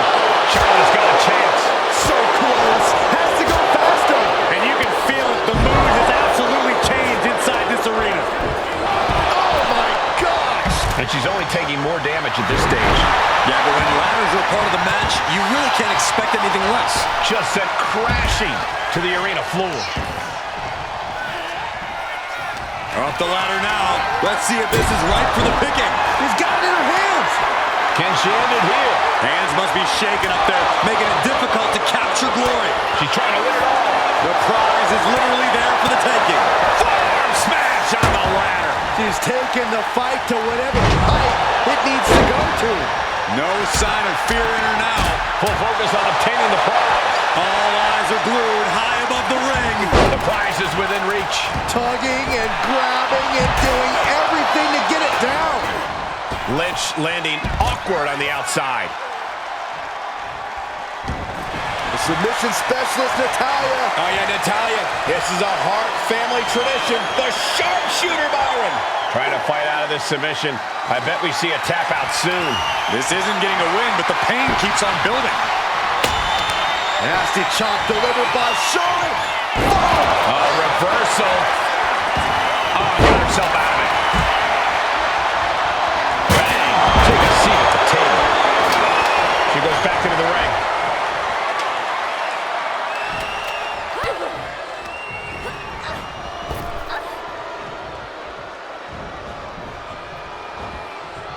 Countered into a suplex.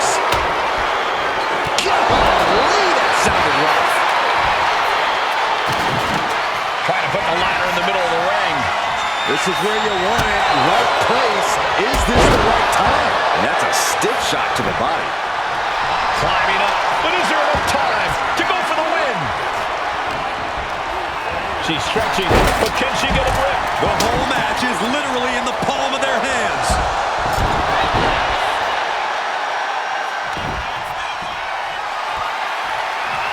Kendo stick impact. Maneuvers out of the way. Oh, and Tamina pushed into a weakened state now. Yeah, Lynch's patented stubbornness, arguably the reason this match is still somehow going on. Release back suplex. It's absolute pandemonium in here. And it's all because of the willpower these superstars are showing. Yikes. That ladder really rung their bell.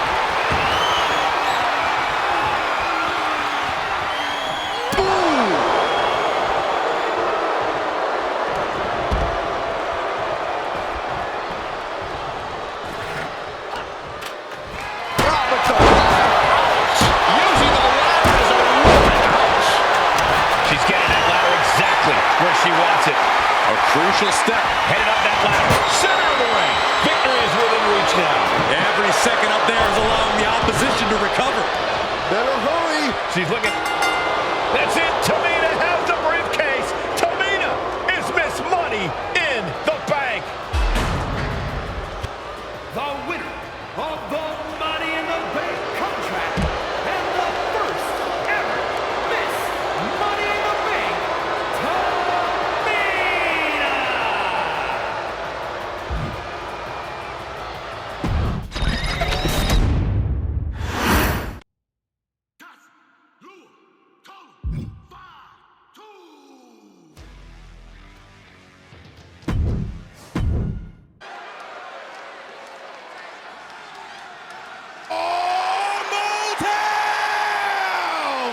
Don't you dare be sour! Clap for your world-famous four-time champs and feel the power! Are you prepared to kick off Hell in a Cell with the four-time tag team champions?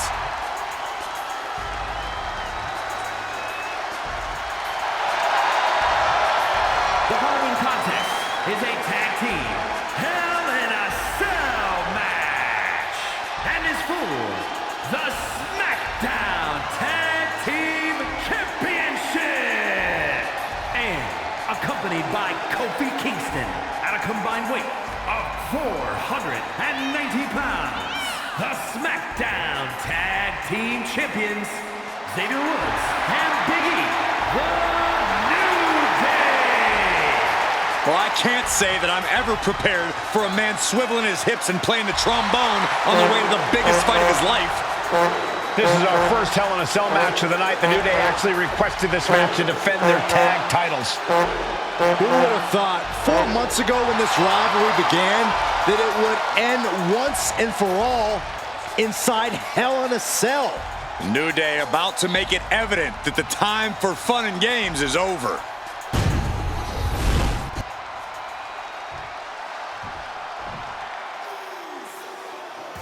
This is the first time that tag titles will ever be defended inside Hell in a Cell. And at a combined weight of 493 pounds, Jimmy and Jay, the Usos. Tonight in Detroit, the Usos welcoming New Day into the penitentiary. This is going to be like a Chow Hall beatdown. In every sport, you hear about super teams. Well, tonight, we're seeing two super teams of the modern era. This is going to be special.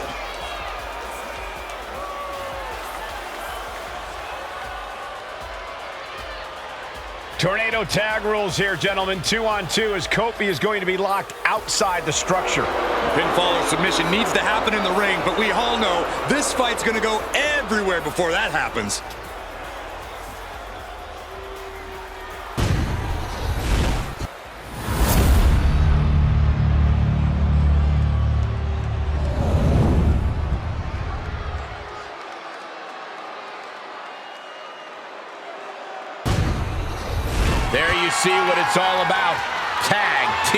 gold.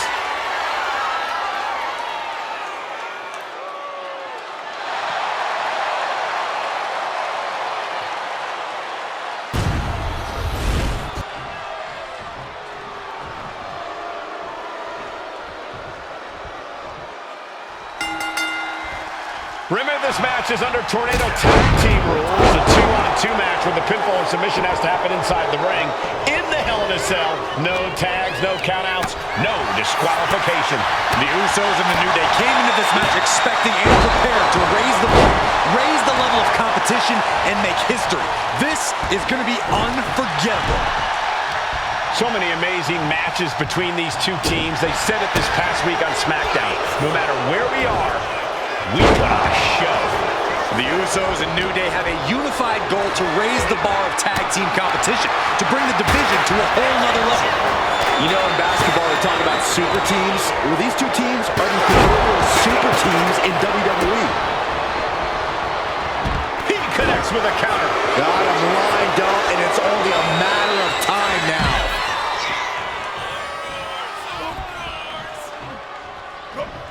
And now he's back into the ring. Bang! Crucial counter there. Bang! Bang! These are dangerous attacks on their own, but now the damage is exponentially multiplying. I have a feeling the Usos' objective is to send the New Day to the hospital. Well, two teams so familiar with each other, some innovation with weapons almost becomes a necessity. This cell is meant to contain all these superstars, but that's not to say this cell can't inflict unimaginable damage on those who step inside. We're going to see these teams tap into their barbaric nature. 20 years of the pin for the championship. A kick out, and you can see the frustration starting to build. Starting to see the tolls of this match add up. New Day refer to this as their power lineup when having Big E involved. Inside cradle applied, shoulders down. Jimmy Uso with an easy kick out. Anyone who thought this would be over quick has another thing coming. Getting back into the ring now. Oh, man. Super kick. Uh-oh. Solo kill.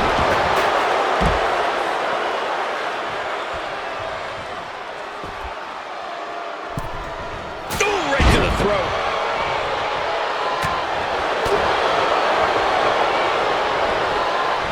Suplex, here it comes.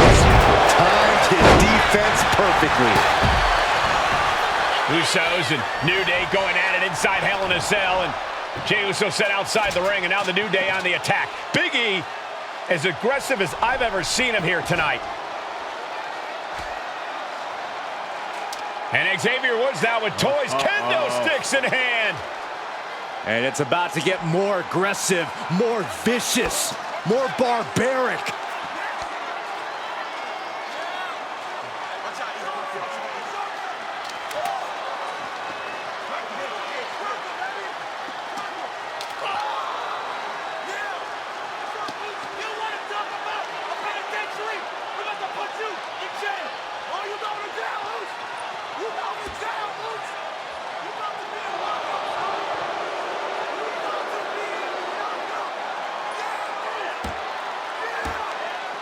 I've never seen this vicious of a side from the New Day.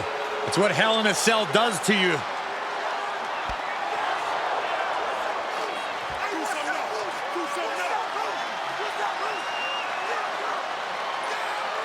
Oh, now with the kendo sticks, Xavier Woods unloading.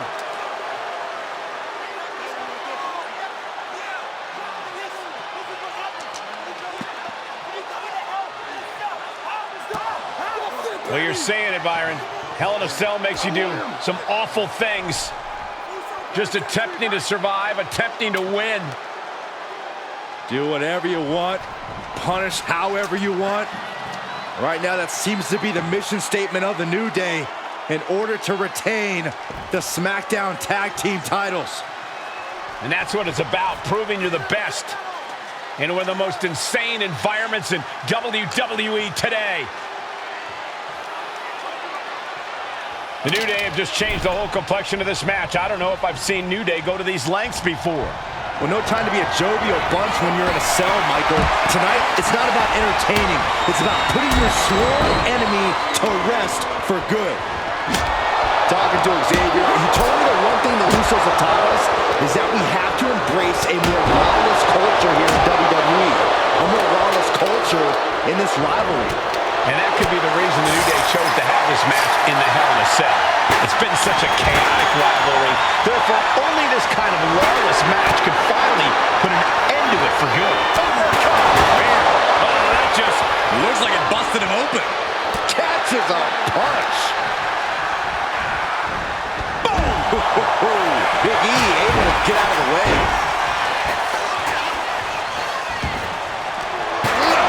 Jimmy saw it coming.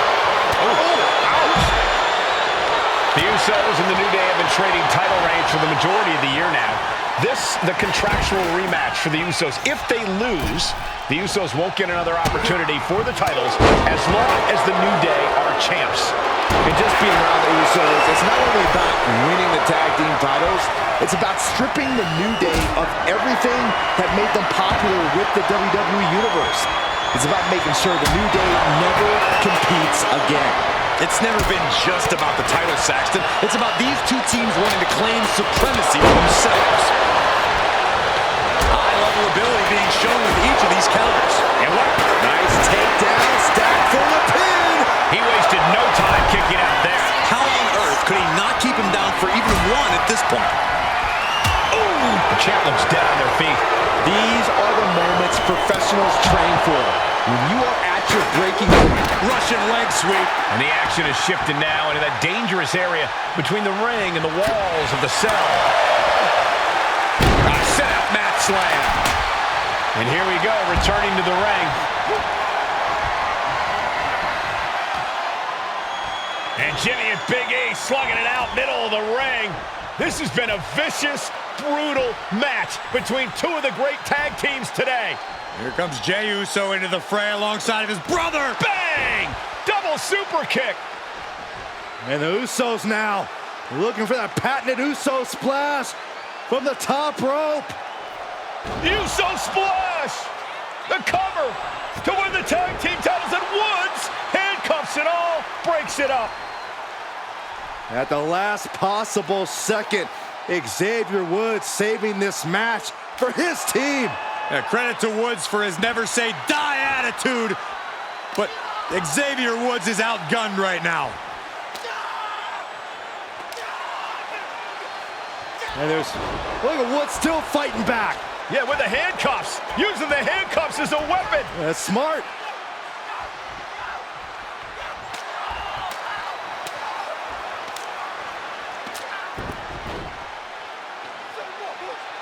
And Woods now down. And trying to still fight back. What heart from Xavier Woods. That heart may not have much more fight left. Jimmy and Jey back up to the top one more time. Uso splash in stereo. The cover. The Usos win the tag team titles. Here are your winners and the new SmackDown Tag Team Champions, the Usos.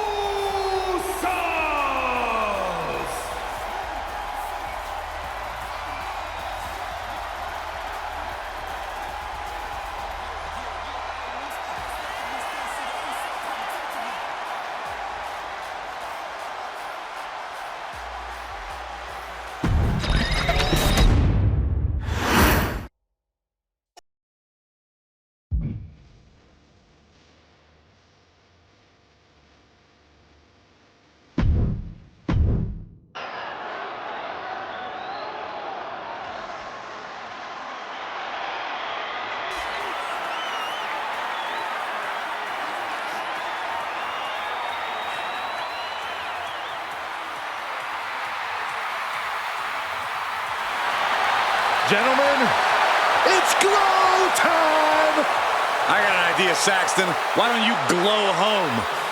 No, I cannot, Corey.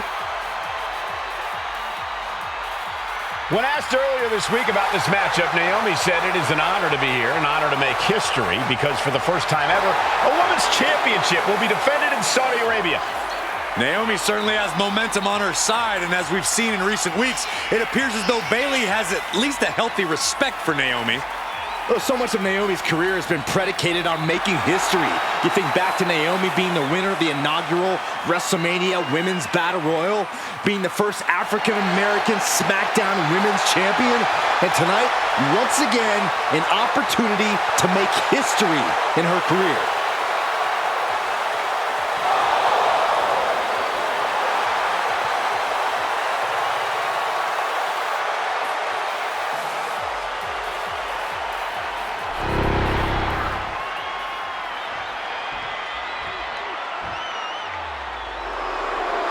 And gentlemen, when Bayley was asked about this history-making match tonight, she said, of course I'm part of this, because history is made by winners. And I'm going to become a role model for everyone here tonight in Saudi Arabia and for everyone around the entire world.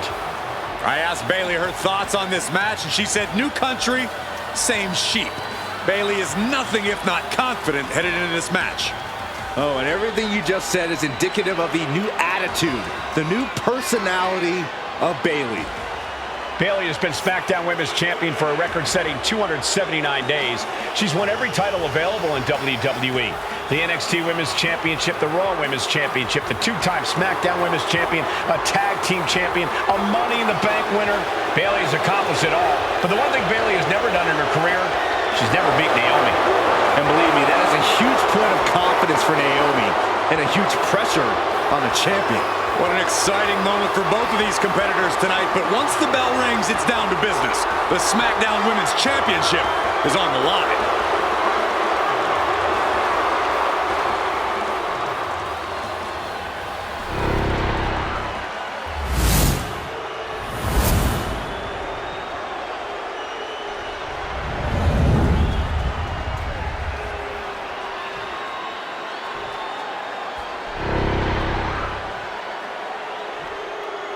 The following contest, scheduled for one fall, is for the SmackDown Women's Championship.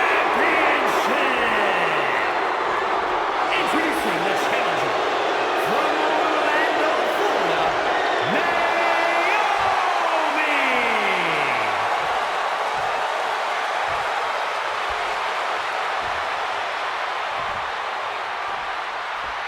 And her opponent, from San Jose, California, she is the SmackDown Women's Champion,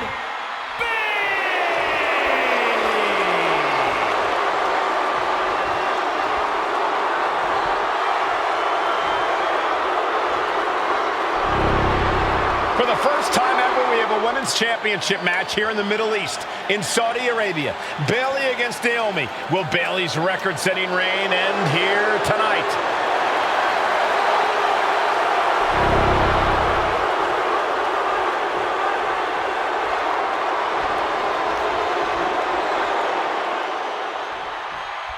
Bayley versus Naomi. SmackDown Women's Championship on the line.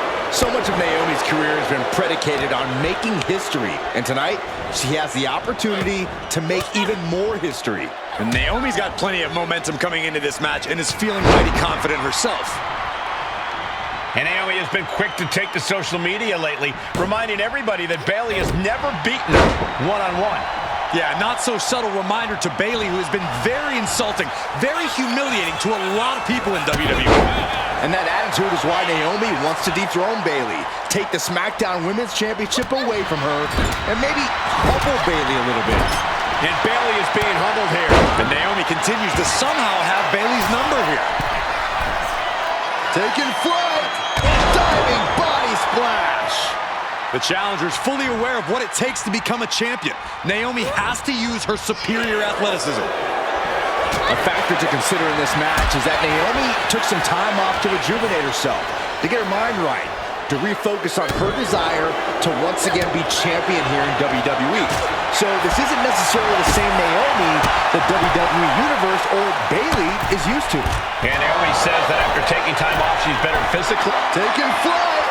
Whoa, what a landing.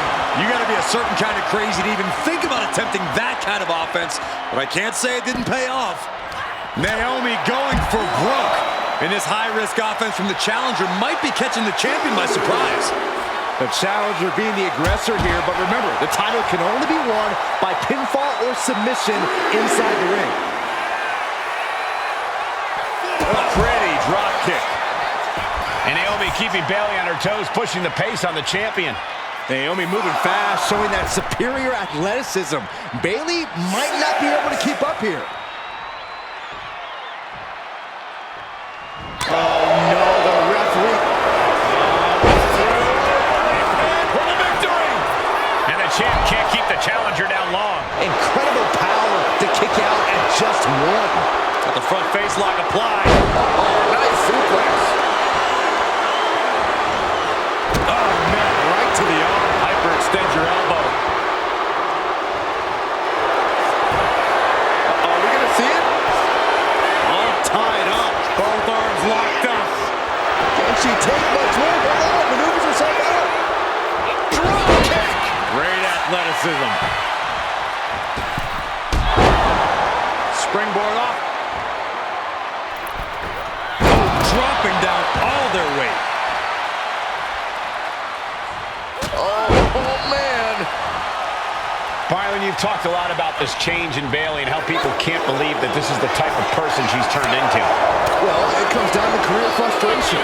Bayley is frustrated with her career progression, the way things were when she was hugging and smiling. It's not about frustration, Saxton. It's about realization. Bayley realized she never got the respect that she deserves from the WWE Universe. Being set up in the corner for something. Being placed onto the top. And here we go! Championship's on the line. Naomi's got Bayley in trouble up on the top rope. This could be Naomi's moment. Smart move by Bayley, protecting her title and going to the eyes. Oh, what a kick! Bayley is down and in trouble. Quick thinking by Naomi, looking to close this one out. Nobody home. Bayley wisely moves out of harm's way. What's Bayley trying to do here? What the?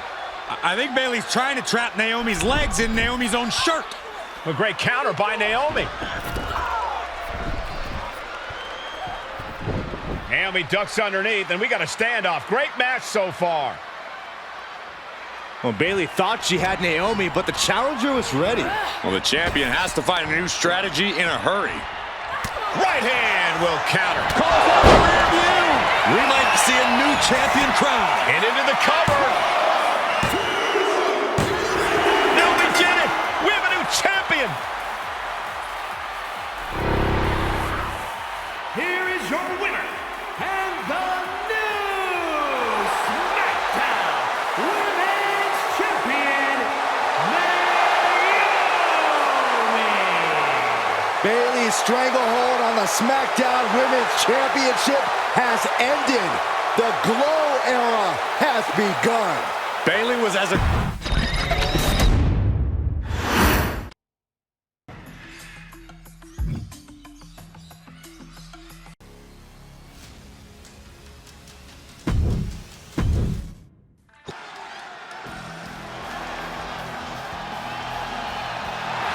And here they come.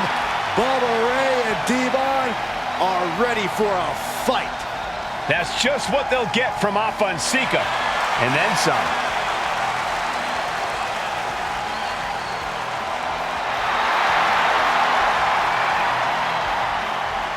The following contest is a tag team tables match.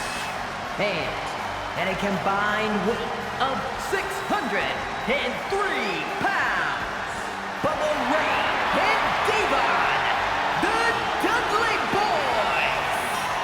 It takes a strong brotherly bond to agree to go into battle against the Wild Samoans, but that's exactly what Bubba Ray and Devon have. I have a strong feeling this match isn't going to be for the faint of heart. Oh, look, the Dudley Boys may not be all there in the head, but they're easily the most highly decorated tag team in pro wrestling history. They've beaten the best, they've beaten the toughest, and they're ready to come in and beat the wildest tonight. Both the Dudley Boys and the Wild Samoans are coming into this tables match with something to prove. Who's the best tag team of all time? Who's the more cohesive, brotherly unit? Who's more savage? Who's more extreme? Gentlemen, we are moments away from finding out the answers to these questions once and for all.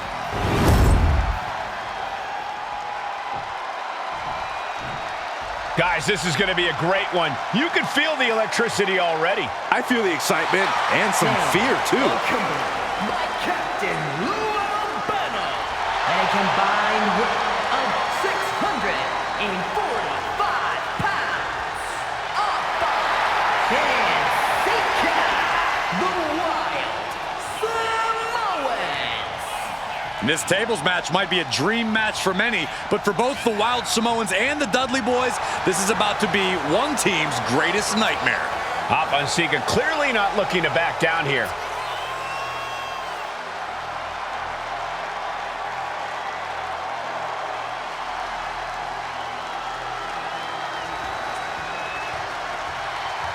The Dudleys can certainly handle their own, but they've never faced anyone or anything like the Wild Samoans.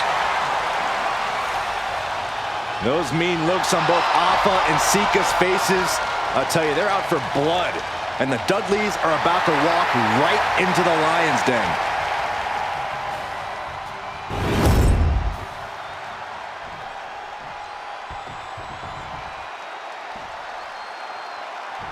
Two-on-two tables match here with the masters of the match, the Dudley Boys, taking on the Wild Samoans. There's always those thoughts in the back of your mind. My brother can beat up your brother. My brother can put your brother through a table faster. Finally, we get to see those thoughts become a reality. Saxton, I never want to hear about the inner workings of your mind ever again. I second that, but the Dudley Boys and the Wild Samoans are two teams who also clearly have a few screws loose. This should be intense. Corey, the Wild Samoans are about as tough and mean as they come, a very physical duo, and we've seen how they use their heads, almost like a concrete weapon.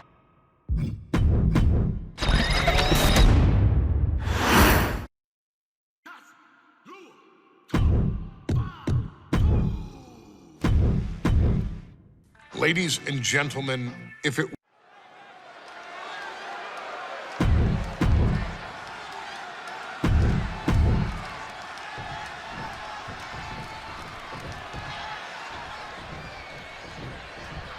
Here's the battle, and it's the Wild Samoans, Alpha and Sika, taking on Devon and Bubba Ray Dudley, the Dudley Boys. Two sets of brothers, two sets of absolute madmen, ready to get the tables and get downright savage. Bringing a new definition to the term sibling rivalry. This one will get extremely physical. Oh, nothing fancy there. Alpha and Sika, both individuals that compete barefooted. Not something common of most wrestlers, Corey, but it is actually very customary in the Samoan wrestling heritage. It's how they train, it's how they live in the Isle of Samoa. And no one delays a fight just to put some boots on. Samoans are ready for battle at the drop of a hat. Clothesline! Oh, that'll leave a mark. Such a peculiar look coming from the Wild Samoans, as if they have no control of their animalistic behavior. Tearing down the leg now. Really just laying it in. Now, these are obviously two juggernaut tag teams clashing, but this is also a match that clearly favors one team over the other. Be honest, Corey, do you think the Wild Samoans really have a chance in this one? Look out! And what a throw that was. Corey, the Wild Samoans are about as tough and mean as they come, a very physical duo, and we've seen how they use their heads, almost like a concrete weapon. Yeah, they don't need much flash. They're just a formidable ground-and-pound team. If they lack in offensive creativity, they make up for it in blunt force trauma. And nothing packs more blunt force trauma than an Alpha or Sika headbutt. Stiff headbutt. That's yours in your head. He's already feeling the effects. Headbutt!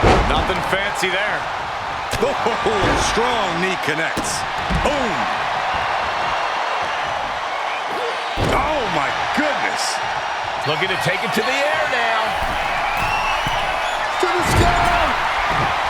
Oh, that's it. What a splash. Did you guys feel the rumble from that impact? He's headed out to the ringside on the top. The steel chair, never as innocent as it looks. Oh, the shoulder claw. Look at this. Agony and pain. A very ferocious demeanor emanates from the Wild Samoans. Like they're part of a pack of untamed beasts. I really wonder what it would take for the Dudley Boys to have control of them. Maybe they'll take a sledgehammer? A truck? They're not human, Byron. Blast off. Oh no, now that he has the kendo stick, I definitely do not want to be in his path of destruction. Hot top, into the Samoan drop. Incredible. The Wild Samoans just completely wrecking the Dudley Boys. Here it is. Accolade, the accolade. It's over. Look at that. Slides out the back door and he is free. Down he goes.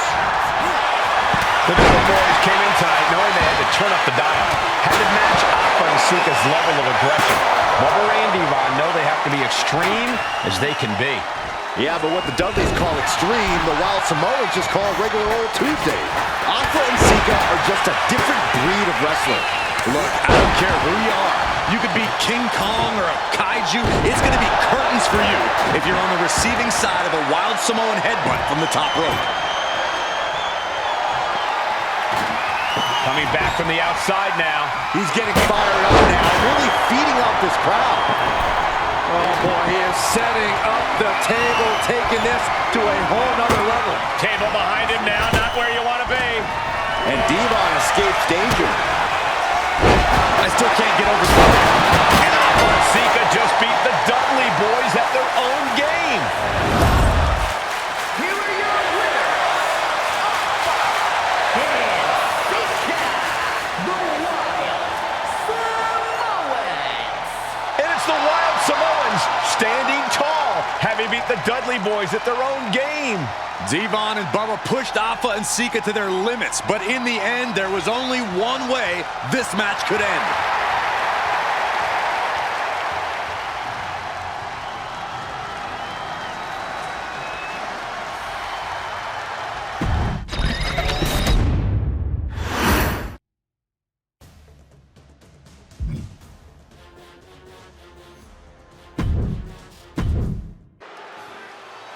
Here comes the A-Champ.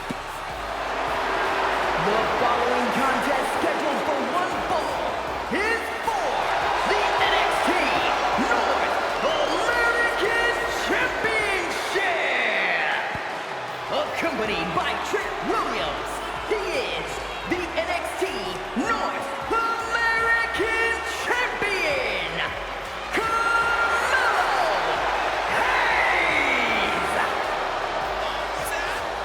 Mello and Trick looking so pleased with themselves after attacking Wes Lee. NXT 2.0 celebrating its first anniversary, all thanks to amazing talent like this man. Hayes has a look right now. He probably thinks he's getting the night off and another day on his North American title reign. Well, after what Mello and Trick just did to Wes Lee, who's going to have the guts to step up and take Lee's place?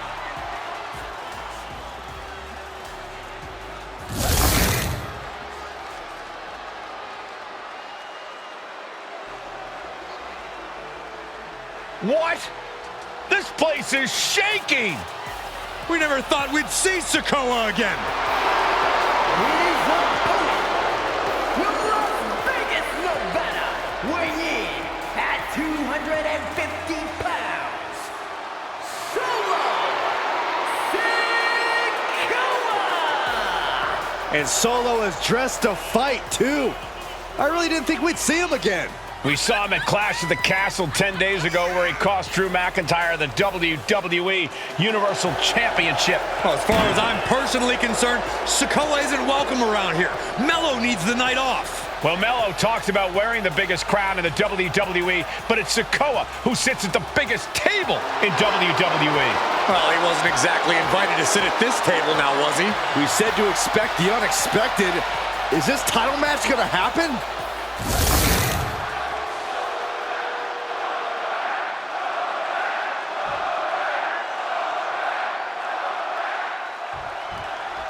As we say in WWE, expect the unexpected.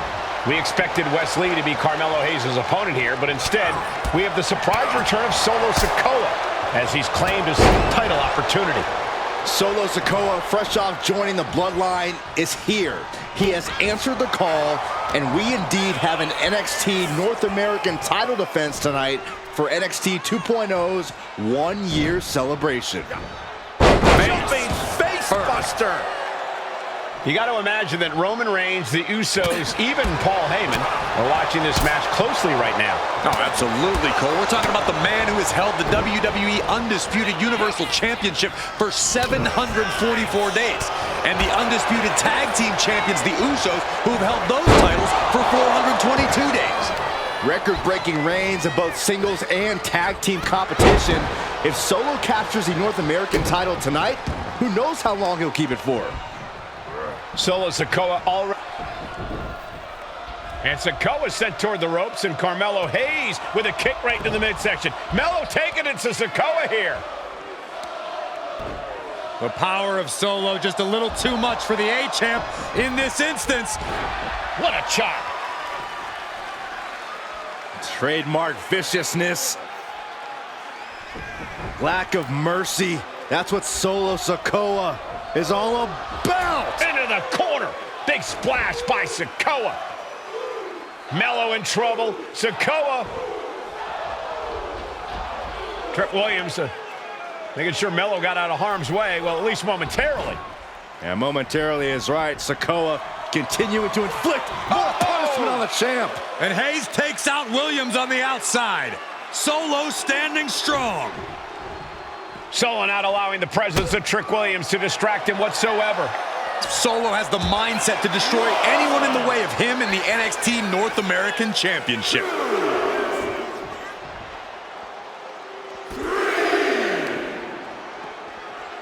And he tosses him back in now.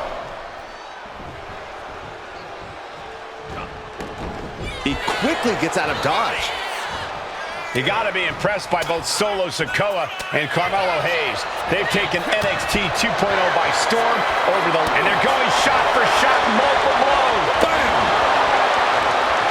Slugging away with everything they've got. The fight is on, and it's furious. So much pride, so much resiliency on display. Oh, what a headbutt. On the mark.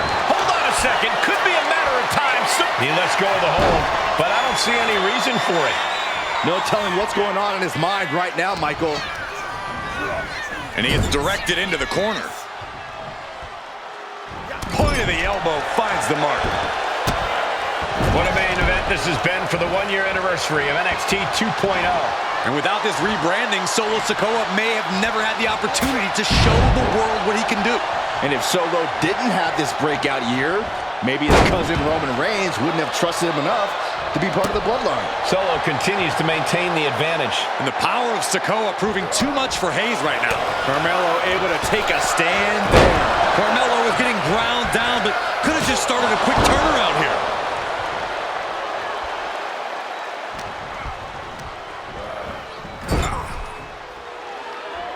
Big uppercut rocks the jaw of Carmelo Hayes. Ripped out of the corner. Looking to put him away, and now Trick Williams up on the apron, causing a distraction. Trick paying dividends. Ooh. First 48. And that could be the turning point for the North American champion. Oh, Samoa drop by Sikoa. Cover now for the win. Hayes kicks it too. And Williams once again on the apron. You can see how concerned Trick Williams is that Carmelo Hayes' championship hopes, might be fading away. Super kick drops Williams. Hayes picked out of the sky. Oh, spinning Solo. Is that it for Carmelo Hayes? Trick is out. Carmelo is dazed. Here's your chance, Solo. The title could be yours. Spinning Solo. Sikoa just absolutely laid waste to Mel. Winding up. Samoan spike. The challenger comes up big. What the? Sikoa is the new champion.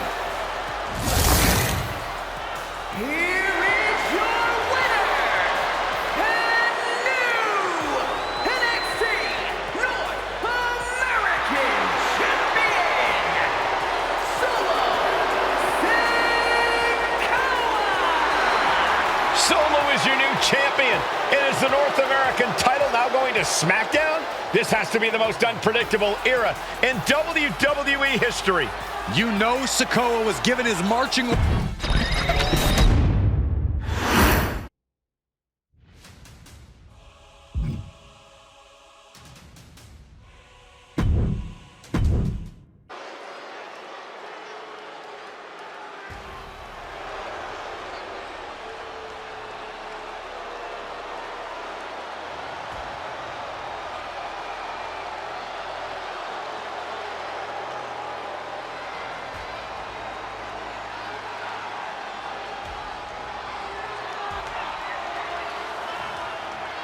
The big question as we kick off Royal Rumble, will Roman survive tonight? Well, the man who's walking down the aisle here in front of 44,000 plus is the greatest champion of all time, transcending the business.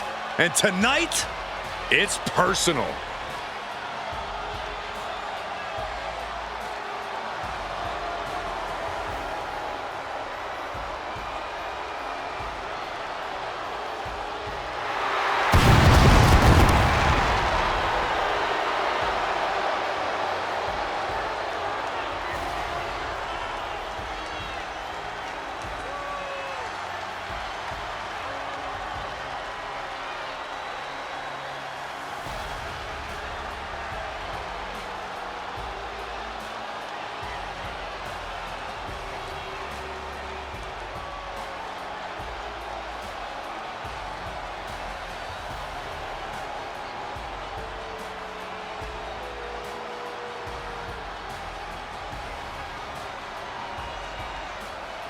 For 17 months, Roman Reigns has dominated everyone. And luckily for Roman, he's had a special counsel and his cousins to help him keep cool, keep focused, and concentrate on the business at hand. Now Paul Heyman is gone, and the Usos are barred from ringside. And without those calming forces, Corey, cracks started to form last night in Roman's armor. No telling how Roman's going to handle things on his own. It's been years since he competed on his own, but that's the situation we're seeing right now for the Tribal Chief.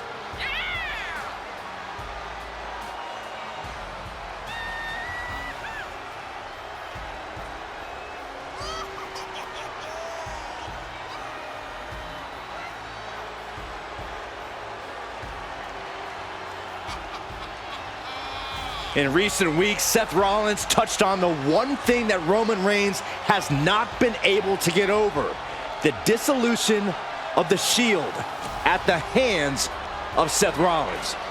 Roman Reigns is a loyal man, a family man, and what Seth Rollins did to his family was cowardly in the eyes of the head of the table, the Tribal Chief, the man who is blessed by the gods of sports entertainment.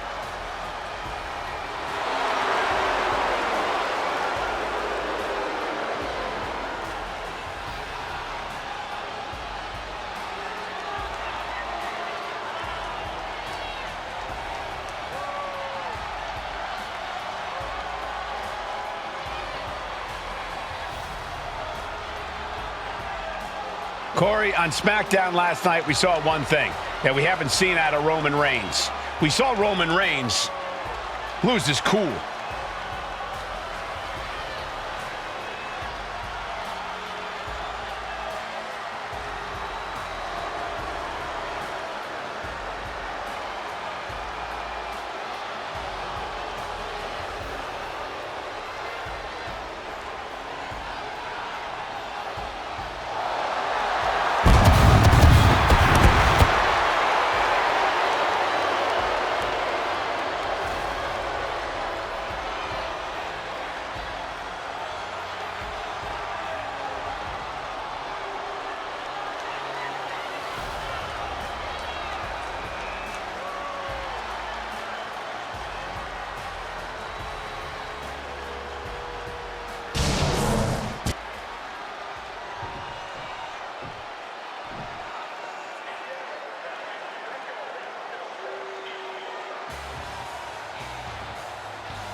Look at this. Even more mind games from Rollins. As we heard that music pop right there, the Shield, you can't help but have a little nostalgia. You can't help but think back to the glory days of when the Shield would go to town, beating everybody down. Until that man right there, Seth freaking Rollins, decided to tear it apart. Seth Rollins says he knows Roman Reigns so well. He knows how to prey on the insecurities of the Universal Champion. He knew there was one thing that Reigns will never get over, and that is that Seth Rollins chose to end the Shield. The infamous blow to the back of Roman Reigns with a steel chair many years ago, which broke up perhaps the greatest faction in WWE history. Well, tonight, Rollins will use that to get in the head of the champ and win the Universal title.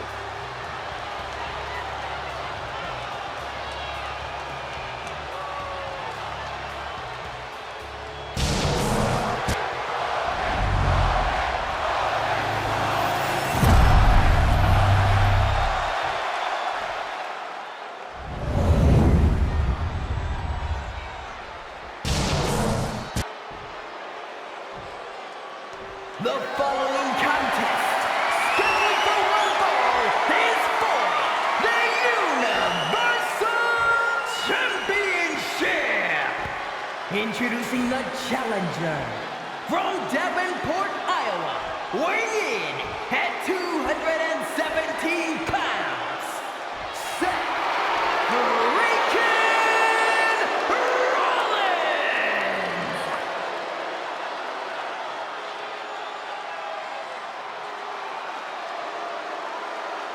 And his opponent from Pensacola, weighing in at 265 pounds, he is the Universal Champion, Roman Reigns.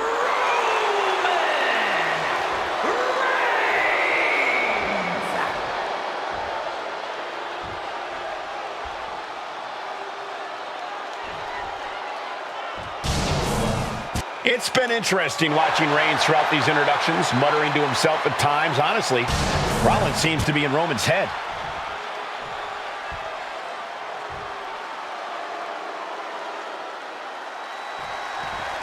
The Royal Rumble Premium Live event kicks off with a match between two former brothers.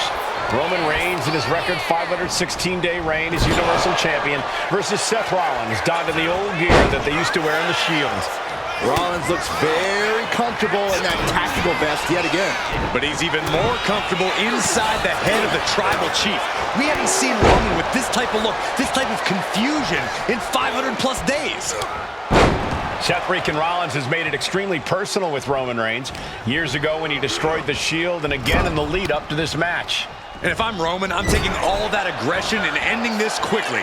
Go full force and incapacitate Rollins ASAP, because the longer Reigns fights with all his rage, the more potential he has to make a tactical error. Shoulder right in the midsection. Gentlemen, for 17 months, Roman Reigns has dominated. He had special counsel and cousins to help him stay in control, to keep his cool, to concentrate on the business at hand. But now Paul Heyman is gone, and the Usos are barred from ringside. Without those calming forces, cracks have started to show. Every comment Rollins has made about their past cuts deeper. Every mind game breaks Roman's spirit even further. This might be the toughest physical battle the Tribal Chief has faced, but it definitely is his toughest mental battle. You want to wear your Shield gear? You want to play mind games with the head of the table, Seth? This is what you get. Be prepared for the wrath of the Tribal Chief. Reigns just imposing his will right now. And you can see Seth is being run into the ground by Roman. And the wise man, Paul Heyman, will be at ringside for a championship match tonight, just not this one. And that's just sick. O'Connor rolls, shoulders are down. Wasting no time getting his shoulder up. He is definitely struggling to keep him down at this point. And he exits the ring. Better watch the count. Closed fist punch to the jaw. That's one way to break up a move. He's in a precarious situation. Umaga!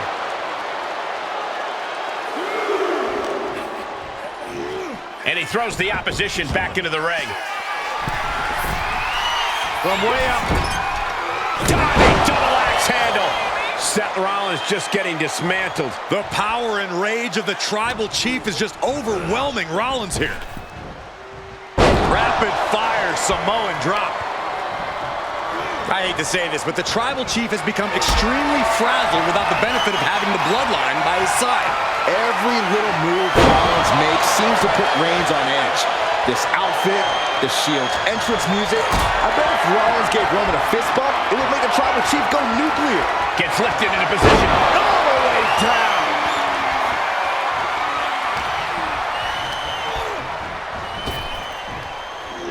Sidewalk slam! Almost drove him through the ring.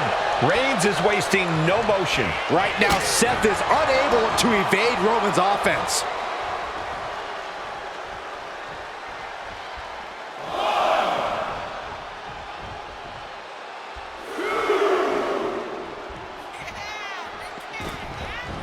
Oh, the elbow connects. No signs of either combatant backing down.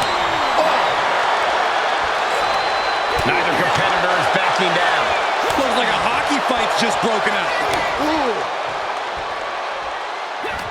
So much pride, so much resiliency on display. Neither competitor is backing down. Just teeing off with that fight forever vibe. Rollins lands hard ringside. He's making his way to ringside now. Off the barricade.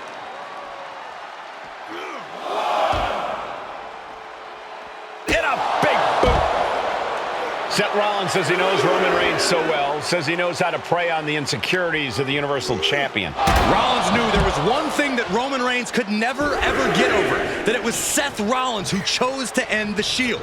That blow to the back of Roman Reigns with a steel chair so many years ago broke up perhaps the greatest faction in WWE history. Who would have thought that moment would still loom so large and be the biggest key to victory for Seth freaking Rollins? Superman punch! Absolutely laid Rollins out From the top! elbow drop. Good Lord. Seth Rollins' chances are whittling down. And Rollins in need of salvation. Oh, no! Oh! Stun gun! He's got his sights locked in now. Spear by Reigns! Will the champ make that pay off? And he goes crashing to the outside. Taking this thing out onto the floor now. Being sized up, he might regret getting back up here. Reigns hits it! Perfect execution from the champ. I don't even think Roman's aware of where he is anymore. He has tunnel vision for Rollins. The only thing the Tribal Chief is seeing right now is red. And heaven have mercy on Reigns, old Shield brother now. And here's Reigns now, misses wildly with the clothesline attempt. Spear! Spear by Reigns! Roman Reigns from out of nowhere with a spear! That could end it for Rollins if Roman could just make the cover. Roman trying to fight through the pain.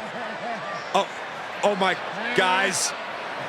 Guys, look at what Rollins is doing.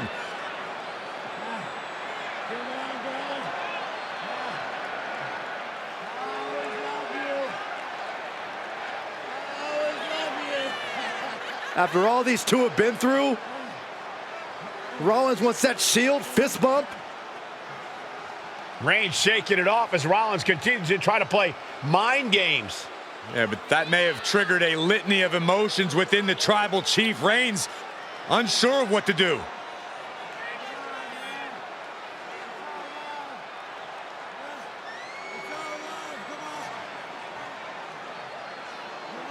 Roman Reigns determining what to do now. Will he slay his former brother? Reigns now. Look, gonna lock in the guillotine. Submission Well, there's move your locked answer. in. Submission move locked in. Rollins in major peril right now.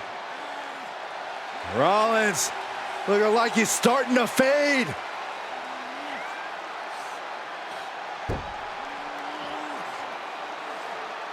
Seth trying desperately to make it to the bottom rope. I'm not sure he can make it, Corey. Trying to make it to the rope to force some sort of break. Seth trying to hang on. How can he do this here? Is Rollins going to tap here? What's Rollins going to do? Is he going to tap out? Well, he makes it to the rope.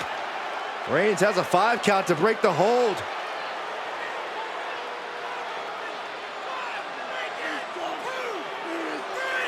And Reigns breaks the hold here. Roman breaks the hold, and this match continues. It just shows you how locked in Roman Reigns is to winning this match.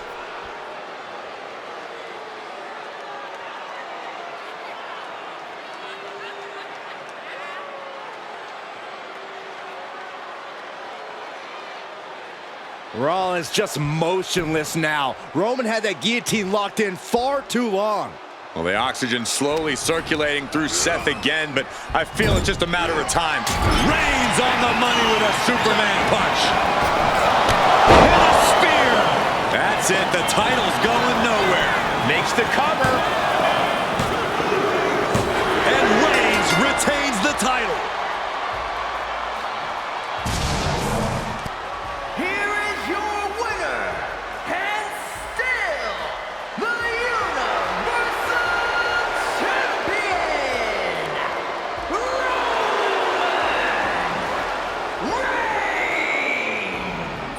Roman Reigns has finally done it. Finally earned that title defense against Seth Rollins. Finally exorcised the ghost of the Shield. It looks like a huge weight has been lifted from the shoulders of the tribal chief. Roman may never forgive Rollins, but now he can forget him.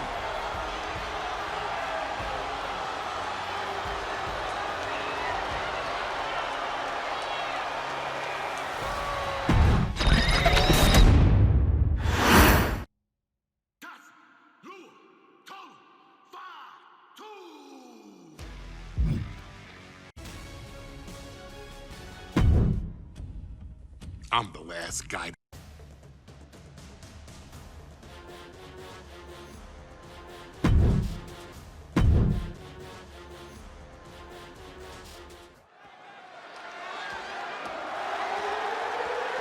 The following contest is the men's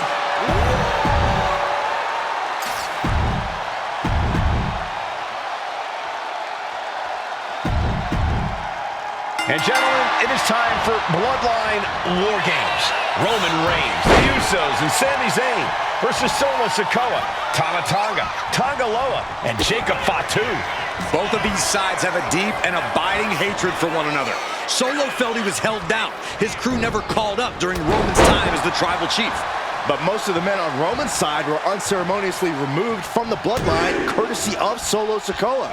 And those who weren't have faced continued attacks from the new bloodline. And the winners tonight are very likely to be considered the true bloodline by the WWE Universe. Let's see who comes out on top tonight. And another big right. Sami Zayn grew so much as a member of the bloodline, it really gave him a sense of self-worth.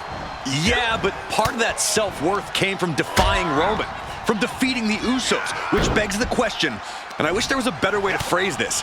Is Sami Zayn still Usi?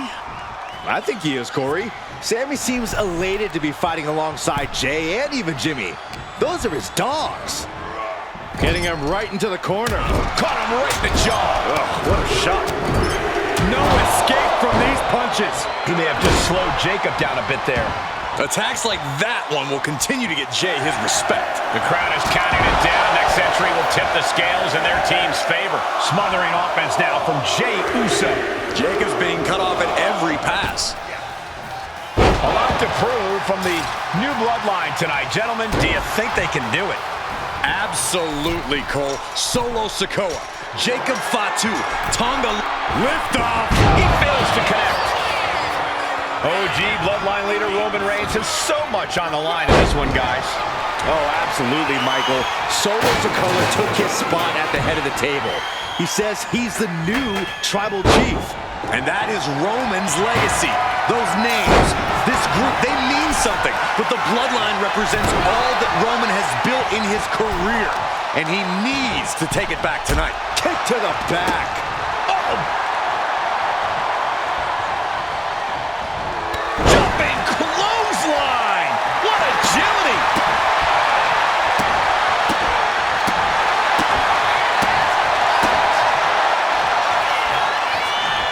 Basement drop kick. Solo's the color leader of the new Bloodline, has called himself the head of the table, called himself the tribal chief. And when he asked the WWE Universe to acknowledge him, we're hearing more and more of the crowd agree. Well, Solo has grown in power with big wins and title reigns, but this is his biggest test yet. If his crew can defeat Romans, Sikoa will be everything he says he is and more. We're seconds away from these teams being at even strength. Oh, stop! Tonga Loa, Something devious and dangerous in mind here. treating him like a trap. Unbelievable! Risking it all with a daredevil leap from the top of the cage. I don't know who got the worst of that.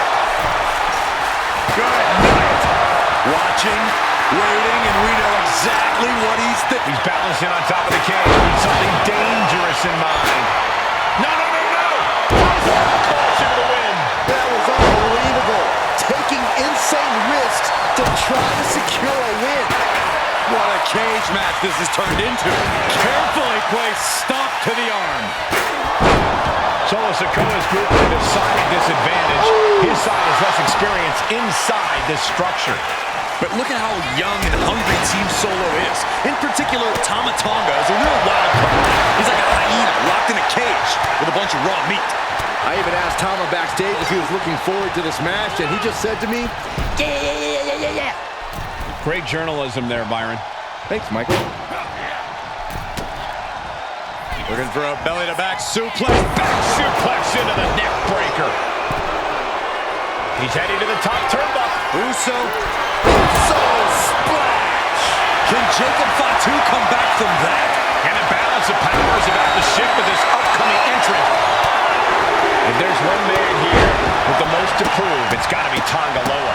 We've often seen that the man with the most to prove ends up being the difference maker in War Games.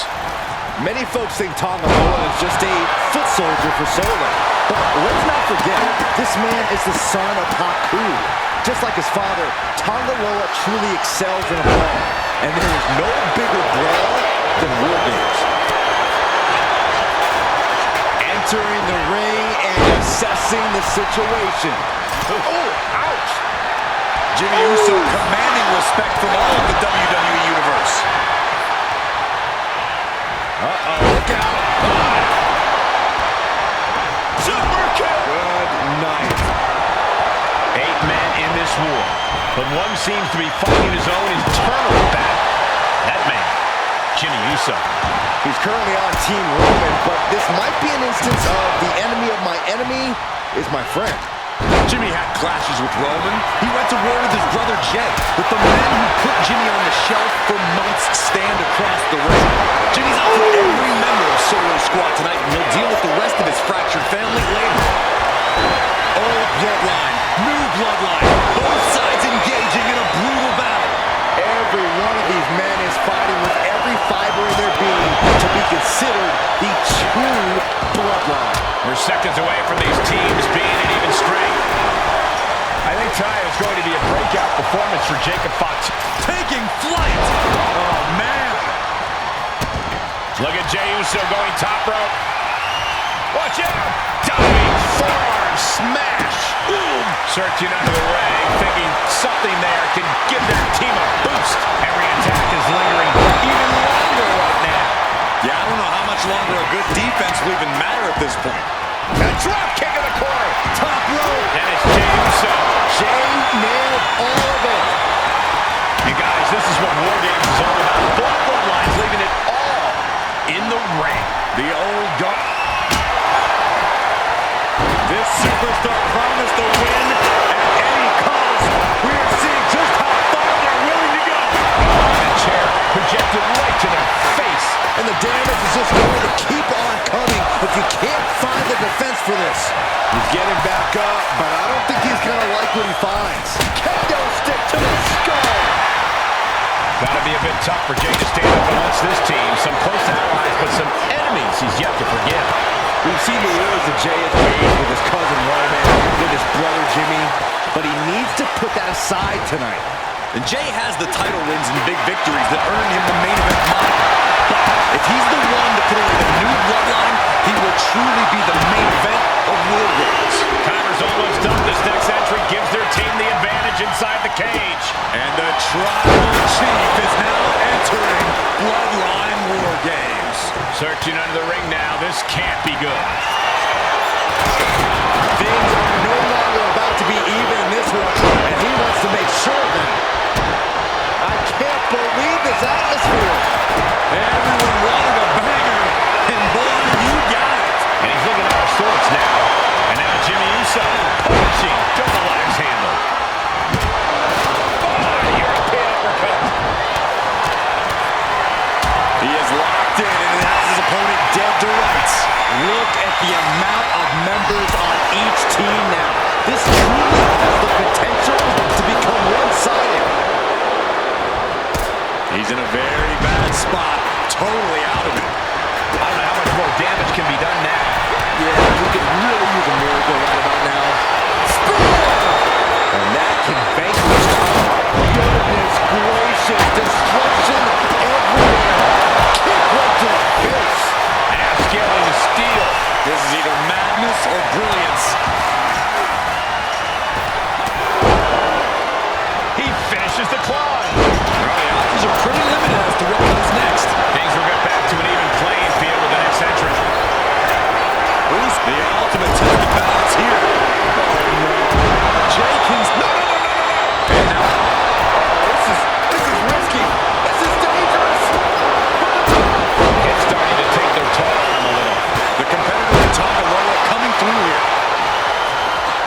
The teams are squared up, but he doesn't think that's enough, apparently. He's not interested in just evening the odds. He wants the advantage, and that weapon gives it to him.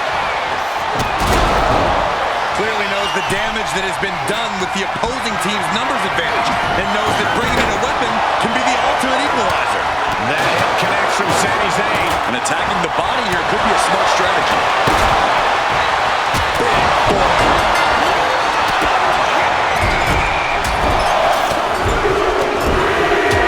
It's time, guys. War Games has begun.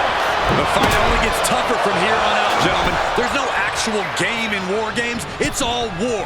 All a battle for ultimate punishment and supremacy. This sledgehammer uppercut from that.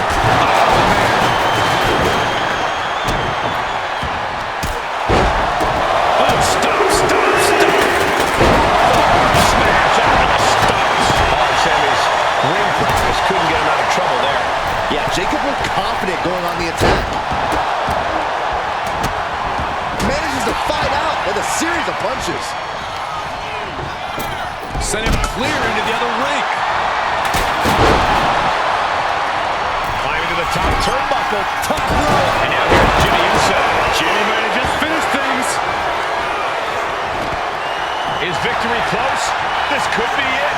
Keeps his team in this one. An Atlas offense with a powerful purpose.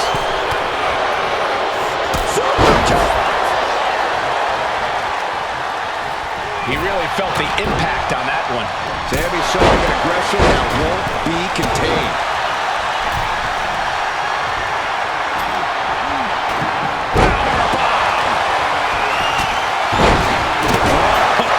Sledgehammer in the midsection will knock the wind out of him. Here we go. He thinks this is it. And looking at Jey Uso. What? Submission time. Dragon sleeper. He is not willing to go to sleep yet. And that toss sent them soaring. Oh, what an uppercut. Jarring. Taking flight. Hurricane Rana. Unbelievable athleticism.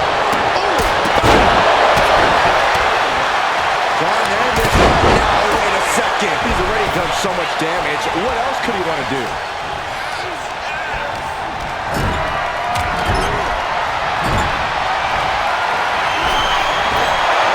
Sami Zayn. Zayn is a opponent. What do you think Sami's going to do here?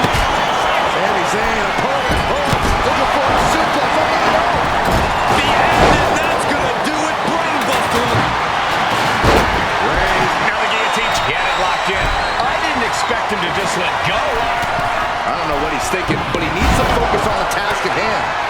could be big. And looking at Jacob Fatu. Absolutely. Oh, no. What impact. Falling from the sky. They have to be broken. I don't think anyone can physically climb a cage again after that. Wow, what a shot. And Jay took a solid hit that time. Umaga goes for the pin. Shoulder up before the count. I don't believe it. Going for the cover. Solo shoulders are down. And Team Roman wins War Games. The new bloodline has fallen.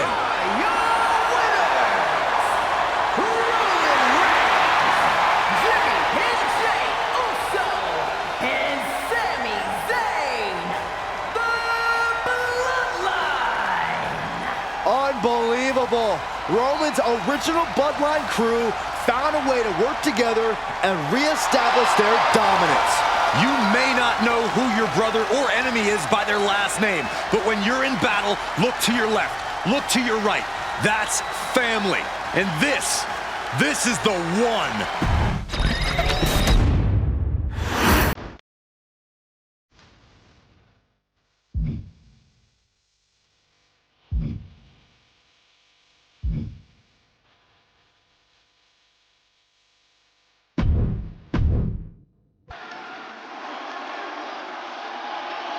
It is time for the Street Profits to get themselves some of the Islanders.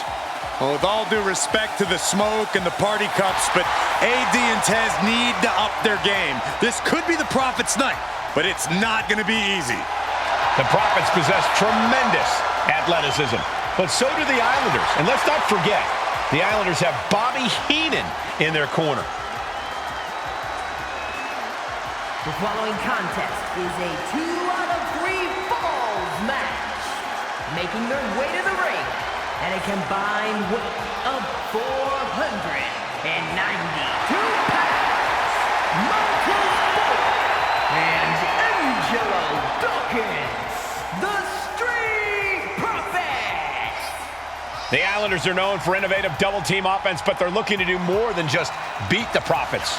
Well, under the Brains' incomparable tutelage, the Islanders have become smarter and more brutal. Tez and Dawkins better have their third eye open and their heads on a swivel.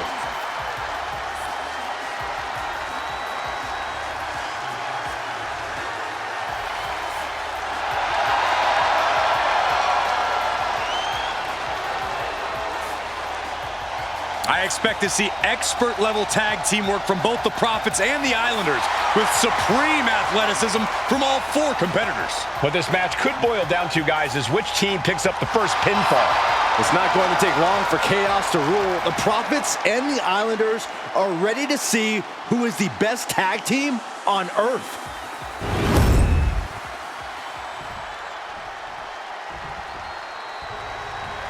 The Street Profits had better be ready for what's coming. Tez and Dawkins have to be ready to deal with any shortcut the Islanders can find. Their opponents, accompanied by Bobby Heenan, at a combined weight of 499 pounds, Tama and Haku, the Islanders.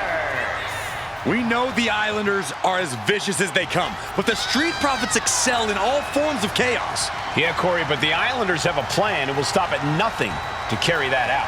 Well, the Profits will have to truly compete as a team to overcome the odds in this 2-out-of-3 falls match. The truth is, I don't know if Ford and Dawkins have faced a team as dangerous as Haku and Tama. And the Street Profits are going to have to execute a next-level plan to take down the Islanders and Heenan.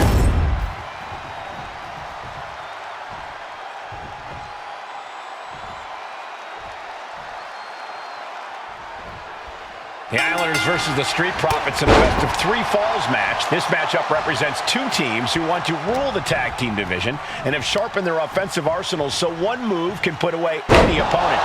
The Street Profits swag levels are at an all-time high, and they told the Islanders they want the smoke. Look, this is the best Street Profits we've ever seen, but the Islanders are exceptionally dangerous. And don't forget their secret weapon in the form of Bobby the Brain Heenan. A 2 out of 3 falls match is a different beast and a bit of a rarity in tag team competition. But one of these teams actually has a bit of a history with this stipulation. Yeah, Cole, the Islanders have a history of success in multi-fall matches and in high-profile situations, no less. They competed in the main event of the first Royal Rumble event in this kind of match and won it in 2 straight falls.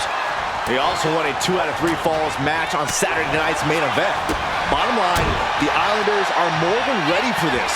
Hopefully, the Street Profits are quick learners. 2 out of 3 falls matches are a unique test. Corey, break it down for us. What's going through the Profits' minds here?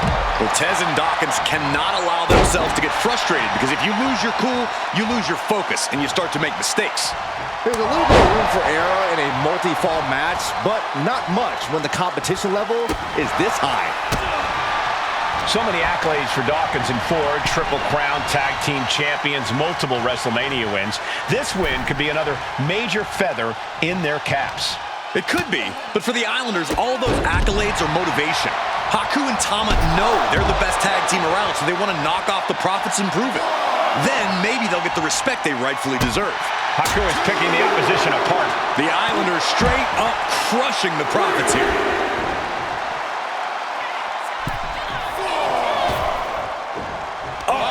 To the throat. He's been dealt a good deal of damage. Being placed in the corner here.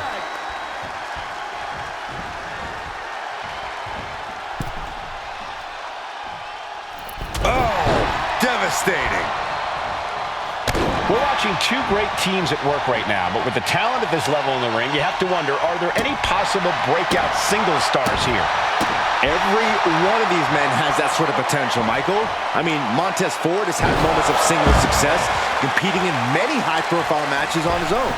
Though you'd be doing a great disservice to Angelo Dawkins, who has an equally impressive skill set should he go solo. And of course, both Islanders competed separately for a time in WWE before joining up, so you know that Tama and Haku can once again dominate as single stars. Back and forth, counter after counter. Whoa! And he makes the tag. Watch out, coming in hot. Oh, what a headbutt. On the mark. Something that Tez and Dawkins need to watch out for tonight is the presence of Bobby the Weasel Heenan. He'll do anything for his clients. Don't you dare disparage the brain, Saxton. Heenan is indeed a wise man who has quickly brought the Islanders up the ranks. They'll be tag champions in no time. Tossed back into the ring. Oof! And Dawkins is really being knocked around here. The Islanders putting a beating on the Street Profits. And we just saw a flurry of strikes here. And Dawkins can't be thinking about parties after that maneuver. Yeah, Tama delivering the pain. Karate chop.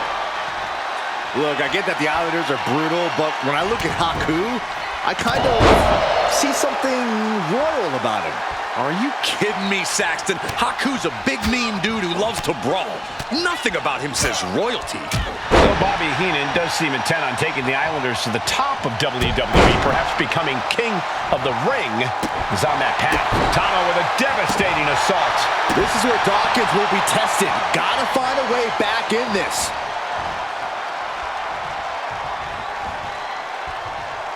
Sunset flip! Tag made, fresh partner in. Tag made. Here we go. Oh! Oh, great wherewithal there. The Street Profits having a bit of trouble here against the Islanders. There's just something about the Anawahi family that Tez and Dawkins can't quite overcome. Roman Reigns, Jacob Fatu, Tonga Loa, Tama Tonga, and of course the Usos. Every person with Bloodline affiliation has been a real problem. Shoulders down. And a kick out right away. Are you kidding me? Not even a 1 count. And into the corner he goes. Oh, jeez. Nasty kick to the face.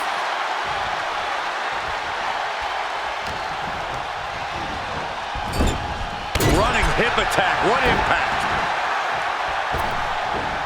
Boom. What a drop kick. On the mark. This is a big night for the Street. Sky high! Boom!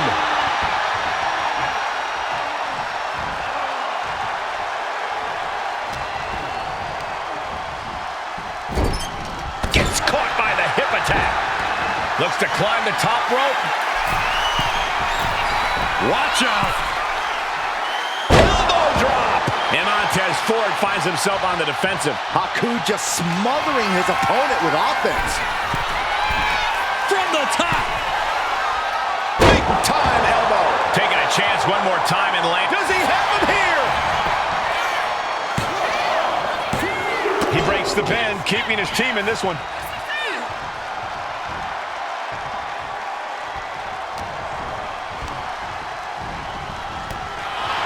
I'm glad the Islanders are able to compete tonight. I was worried they'd have to serve another suspension.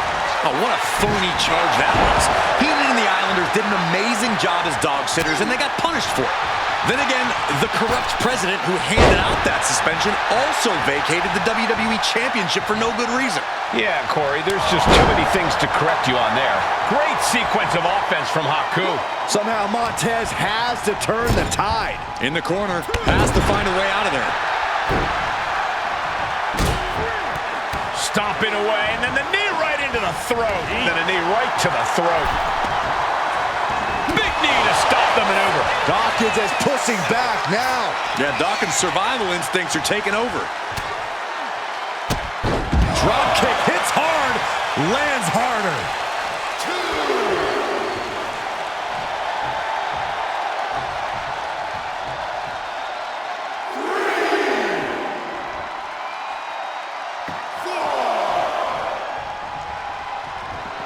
Montez vibrating with the energy in the WWE Universe wants the damn smoke. Double leg takedown, got the shoulders down. Forces the shoulder up after two. Good, this could do it. And he fights it off. I cannot believe what I'm seeing right now. No one can. Oh, what a drop kick. On the mark. And Ford's resolve might be weighed. Oh, there may be no escape from this. Up with a tongue in death grip. He is struggling to find an escape, but to no avail. Will the pain be too much? Will he submit? And he breaks his own submission. Does he get him here?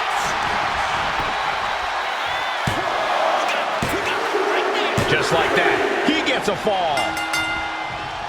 Oh, God. Finds the roll-up. Reverses the pin attempt. And what's this? Why'd he do that? What's going on? Up on their shoulders. Down in a hurry. And he's clearly on his last legs now. Could be getting into a dire situation soon. And Haku is suppressing any offense from his opponent. This is where Dawkins will be tested. Gotta find a way back in this. Targets the gut to end the offense. Oh my God, what a kick. And Haku looking to secure victory. Second fall for the Islanders, and they beat the Profits. Here are your winners, Tama and Haku, the Islanders. What a matchup. The Islanders met the Street Profits at every turn in the air and the ground. This loss is going to hurt Dawkins and Ford for a long time. Look, we saw tremendous tag teams do what they do best, but only one could win. And the Islanders stepped up and got the job done. Tama and Haku.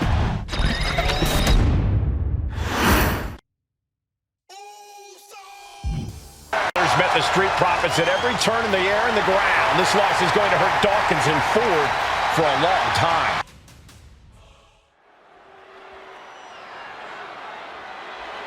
The following match is the 2K Showcase Tribal Gauntlet. The winner of this match will be acknowledged as your Tribal Chief. The rules of the match are as follows. 2 superstars will start in the ring. When one superstar is eliminated, a new superstar enters. Eliminations can occur by pinfall, submission, disqualification, or countouts. The match will be won if the first entrant eliminates all other entrants in the match.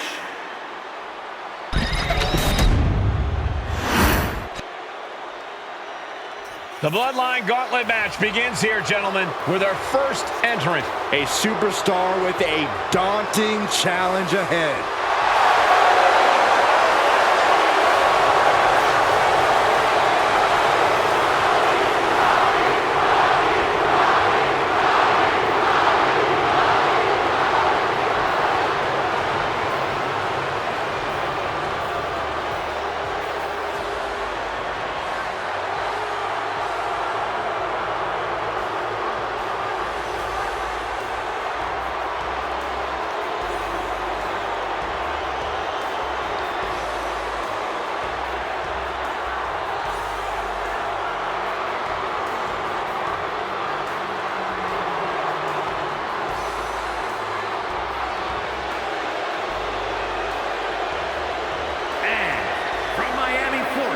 Weighing in at 265 pounds,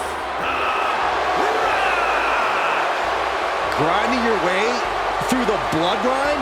One of the biggest dynasties in history? Is it even possible? Well, it's highly improbable, but nothing's impossible in WWE.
It requires incredible courage to take on the Bloodline. And there's no tougher challenge than taking on the entire Bloodline in a gauntlet match. Can't imagine what's going on inside this superstar's head.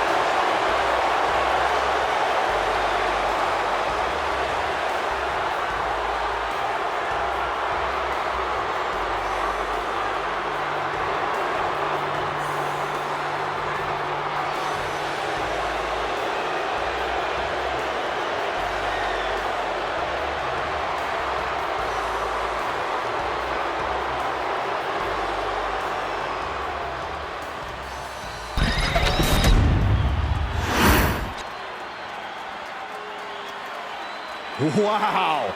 How's this for an opening opponent in a gauntlet match? Makes you want to throw in the towel before the bell even rings.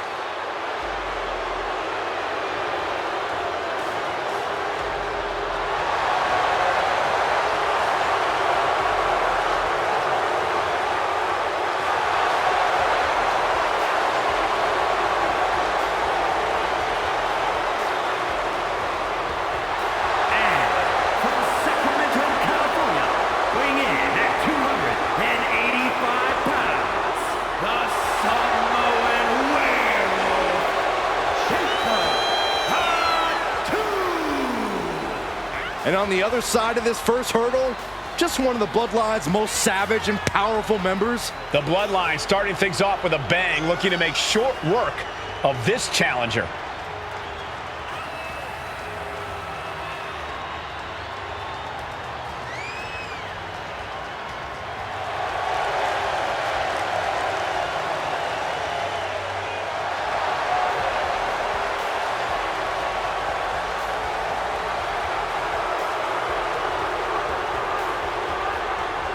This is where it begins, the ultimate gauntlet challenge against the full might of the Bloodline. Win or loss, this is an historic undertaking.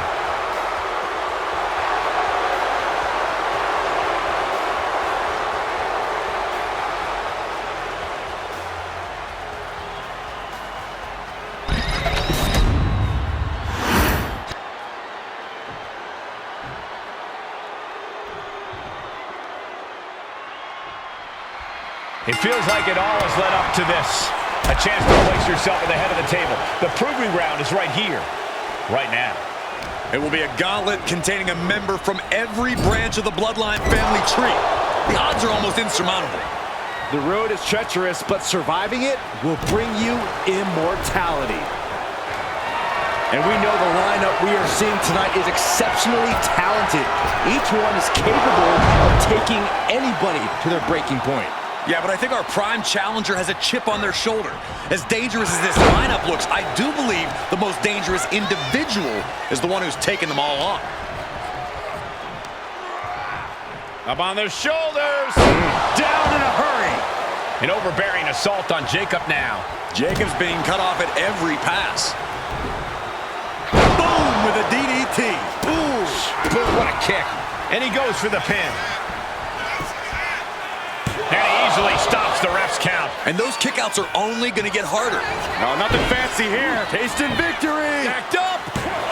Shoulders down. Powering out at one. Kicking out there really has to make his opponent question his game plan.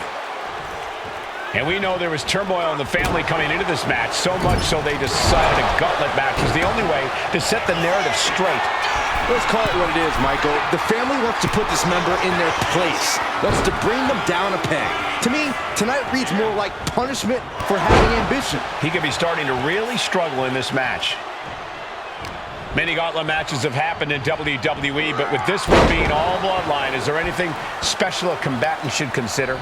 Well, everyone in the family is physical, but this battle will only be won with a clear mind. A focus on the opponent in front of you instead of the next one through the curtain is paramount. If you're thinking about who's next, you'll lose to who's in front of you now. Can he do it here? Gets his shoulder up before the 2 count. Not time to expect victory yet.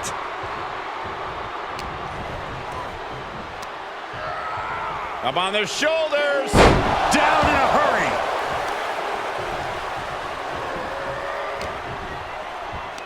Pulls their opponent in, belly to belly. Caught with a clothesline.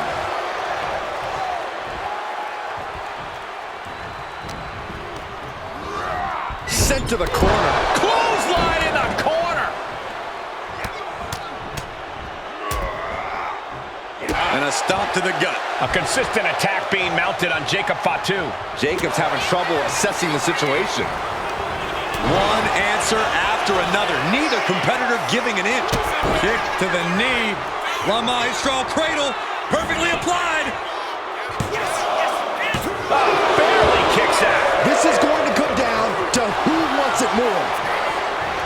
Clothesline. Off with their head.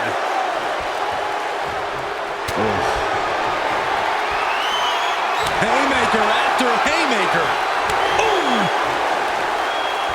Giving up now is not an option. They have to finish this. Slugging away with everything they've got. They are emptying their tanks, going back and forth like this. There it is, the people's punch. And the clothesline. Will it be? It's all over for Jacob Fatu. No match for the gauntlet. A whole herd of entrants waits backstage. This is very far from over. This gauntlet carries on with the addition of Alpha.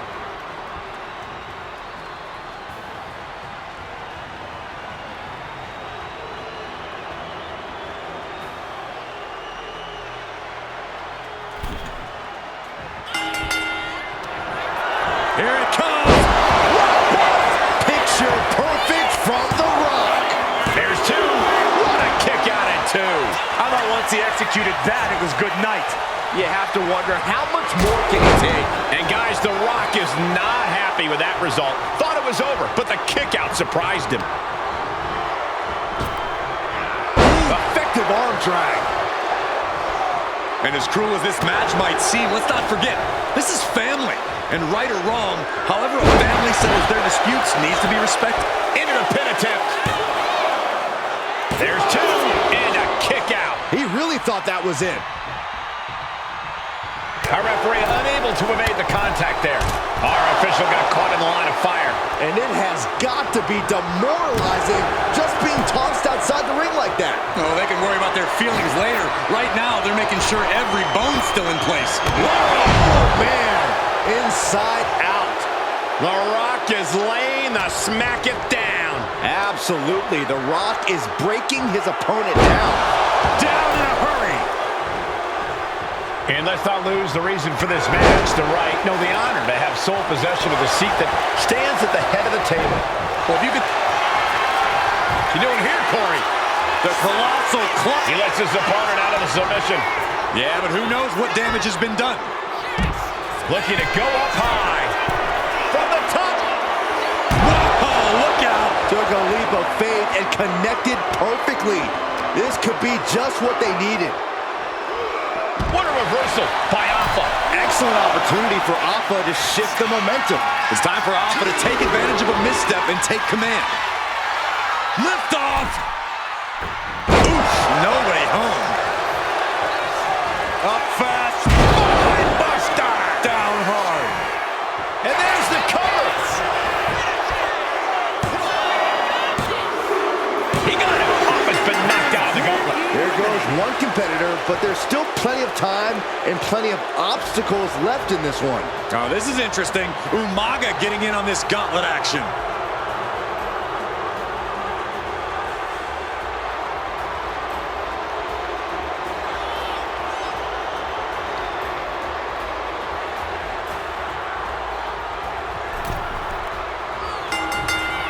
Drop kick. Umaga is in a distressing spot. Umaga has to find a way to turn things around. And into the turnbuckle he goes. There's non-stop blows. Stomping away, and then a knee right to the throat. Now that was a very questionable attack. I think it goes beyond any gray area. Point of the elbow, nailed it. Oh, a knee. Lights out. Ooh, bullseye. It's Umaga on the receiving end of some brutal offense there. The Rock putting everything he learned from his wrestling family to work. The Rock now has a leg up in this match. I think The Rock's opponent can smell the top. All the way down to the floor. What a spectacular misfire. And that is why we say, don't try this at home, viewers, because of terrible miscalculations like that. Producing a trampling. Brought back into the ring from the floor now. What could The Rock be looking for? From the top. Elbow. I don't care how much you train, you can't prepare for a commercial airliner to come crashing down on you like that. Getting set up in the corner now. I don't know if Umaga can withstand much more of this. Umaga has to find an opening and respond. Up on their shoulders. Down in a hurry. And a stop to the gut, too. The millions are about to experience it. Full head of steam. People's elbow. And Umaga's laid out. Cover. 2 count. Somehow he kicked out. There is not a more terrifying sight than Umaga kicking out after you hit him with your best shot. Rock might need to dial up a little more. Double leg takedown, got the shoulders down. This could do it.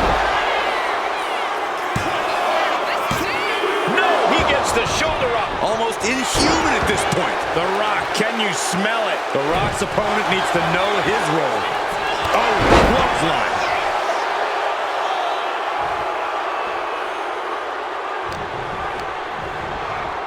He puts him into the corner. A step ahead of The Rock. Here's the cover. I think this may... Oh, wait, no. Not like this. And he only stays down for a 1 count. Still not enough to put him away. This is quickly turning into a slugfest. Boom. Back and forth, neither one giving up any ground. It looks like we've got ourselves a brawl here. Oh. Titans, trading strikes and refusing to back down. Looks like a hockey fight's just broken out. There it is, the people's punch. Buster down hard. He's going for the pin. This could be it. That's it for Umaga. He's been eliminated. One superstar down, many more to go. Throwing down the gauntlet. And looks like Naomi is fully prepared for the gauntlet.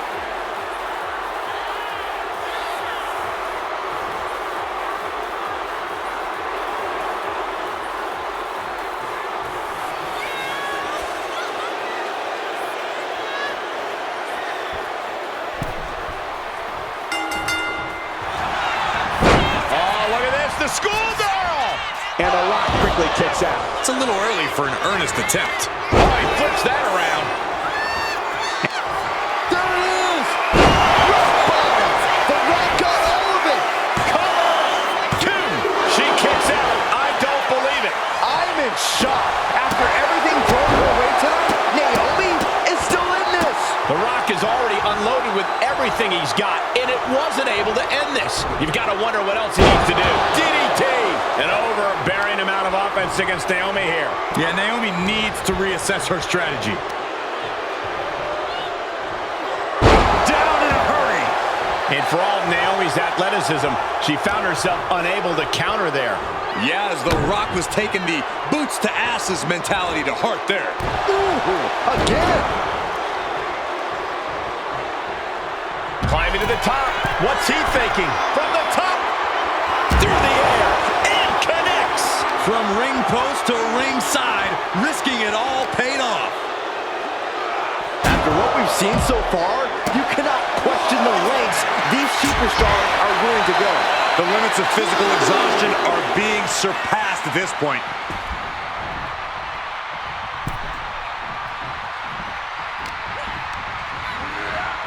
Leading her into the corner now.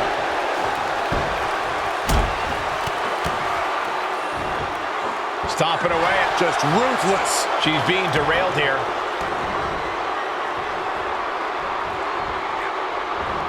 Ooh, and fights back. Dueling reversals. All these counters, it's like they're in each other's minds. Counter. He knew just what to do. But a forearm. Vicious, downright savage club right there. Suplex. Oh, using the knee as a weapon. Shoulders down.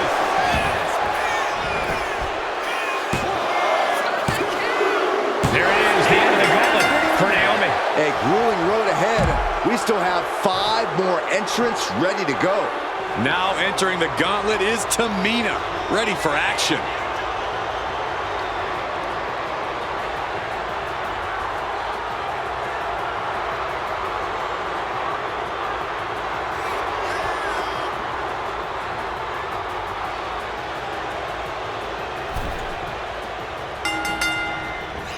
Rock floats over. Float over into a DDT. Vintage Rock right there. And the momentum's clearly against Tamina now. But Tamina's just one move from turning this around. Effective dodge there.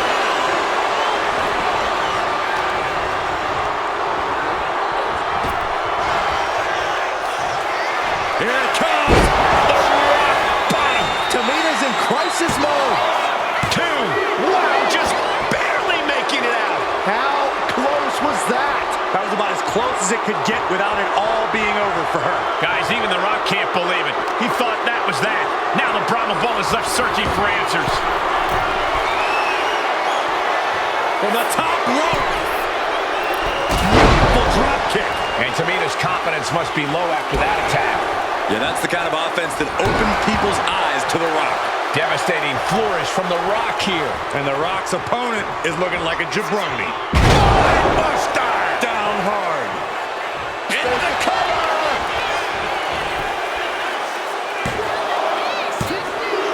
Gone from the gauntlet. Here's Tamina. The war rages on. 4 more combatants await the call to fight. Here we go with Rikishi next into the gauntlet.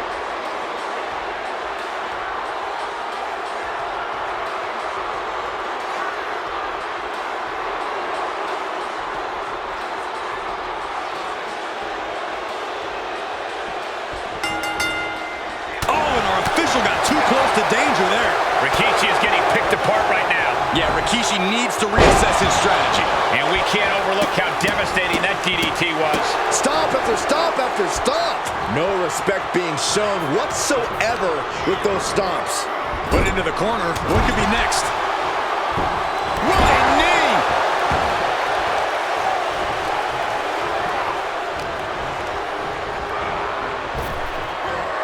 Effective arm drag. These attacks are starting to impact him. And a stomp to the gut, too. There it is, the People's Punch. Electrifying offense from the Brahma Bull. The Brahma Bull getting himself some at Rikishi's expense. From the top. Diving elbow drop. Are you kidding me? Came down like a lead balloon.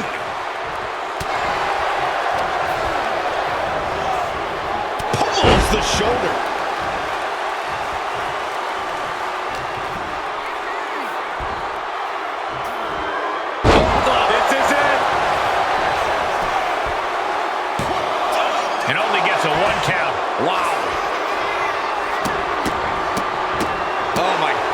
Rikishi is getting picked apart right now. The Rock reaching that other level.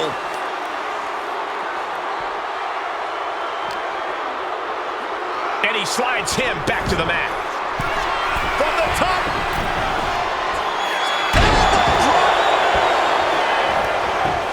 Cover. 2. Rikishi coming up short in this gauntlet match. He's eliminated. Yeah, but there are 3 more waiting to get into this match. Is that? It is! Fatu entering the gauntlet.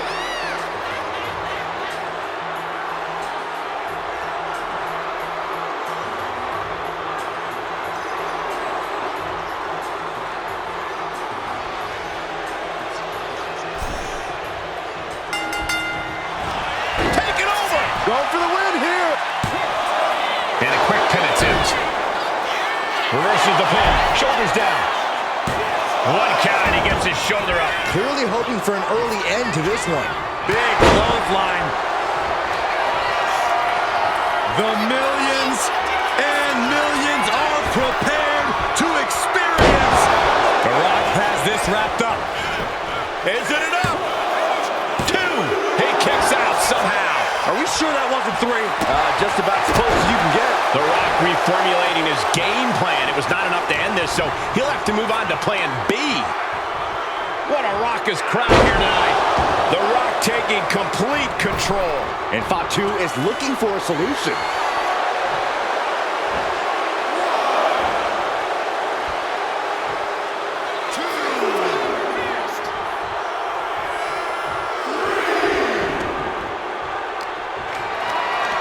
What a display of strength here.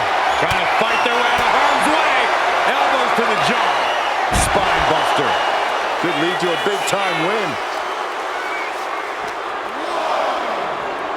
Whip back into the ring. Setting course to the top turnbuckle on the top. Elbow drop. That should do it right there.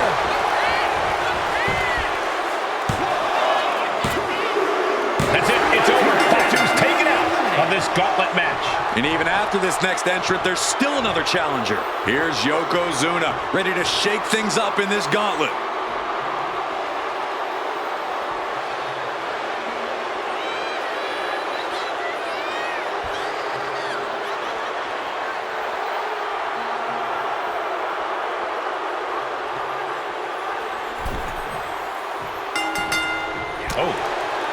And as we get deeper into this war for the head of the table, the WWE Universe has gained hope. They're starting to believe a miracle is possible tonight. The energy in the arena has shifted. Members of the Bloodline may have expected things to be over by now, but somehow one of their own has proven to be defiant in the face of all challengers.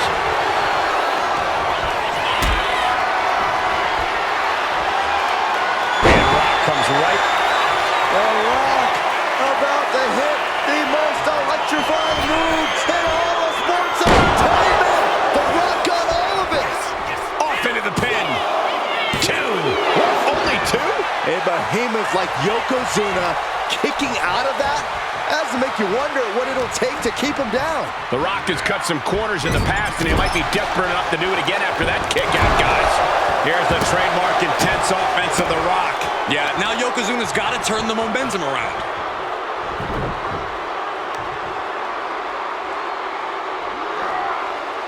Stretching and tearing at all the ligaments in the leg.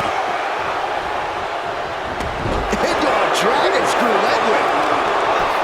Oh, this is just too far. Get some control in there. I like this aggression, just pure brutality. Oh, easy. Goodness! All of their mass being used. Talk about into the cover. Their feet are on the ropes. Come on. These men knew this match was going to be hard fought. Here we go. It's popping off. Big shots being fired right now. Neither competitor letting up. Nothing pretty here. Just good old-fashioned fisticuffs. And he's absorbed some stiff offense already. Electrifying offense from The Rock. Each exchange just sapping the energy from these two. And Yokozuna struggling perhaps to keep up with the speed of his opponent. The Rock brought that on-the-line toughness to bear, and his opponent didn't answer. Non-stop blows. Running knee. Kick down low, all tied up. Is this enough to do it? And there's the kick out. Close call, but not enough yet. Clothesline. Oh, my goodness. The proverbial mud hole has been stomped, and now it's time to walk it dry. Buster down hard. He thinks he has it. Got it. No, just a two. Really had less than a second to stay alive there. Yokozuna getting worked on right now. Absolutely. The Rock is breaking his opponent down. From the top. Piercing elbow. Cover. 2 count. And that'll do it for Yokozuna's tenure in this gauntlet match. It's been insane since the opening bell, but we're not done yet. We've got one more contest to go. All right. Roman Reigns is headed into this gauntlet.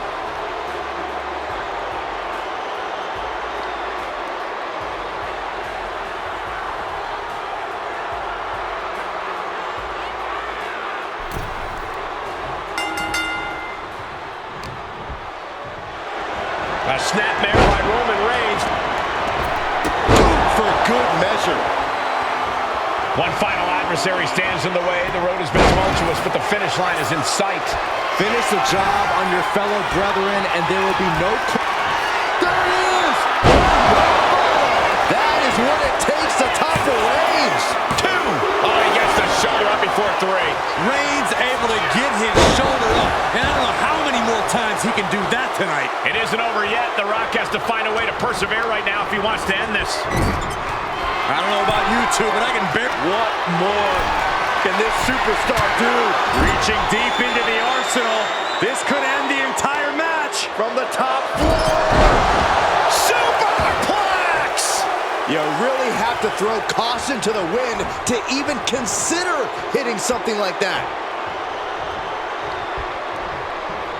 Draped across the top rope.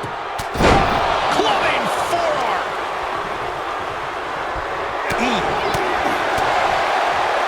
Oh, what a right! Yeah, that's some attitude behind it. He's taken on some damage at this point.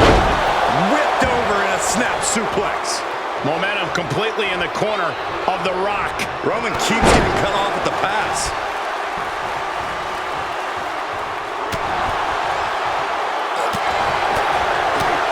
Back suplex, no! Driven down.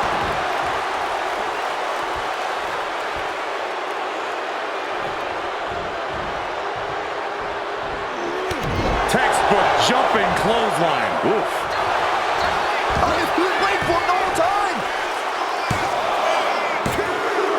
He could have had this wrapped up. Not sure why he let up.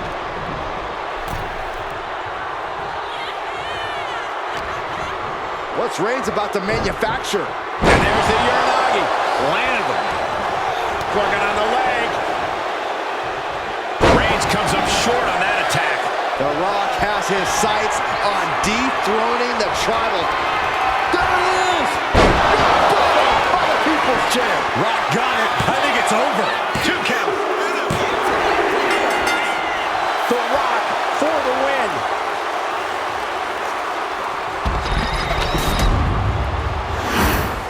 The winner of this match, and officially, your Tribal Chief, the Final Boss, The battlefield was laid out. The gauntlet was fierce. Pain will live tomorrow. Scars will remain for life. But in this family, you will rule your own kin from a seat at the head of the table.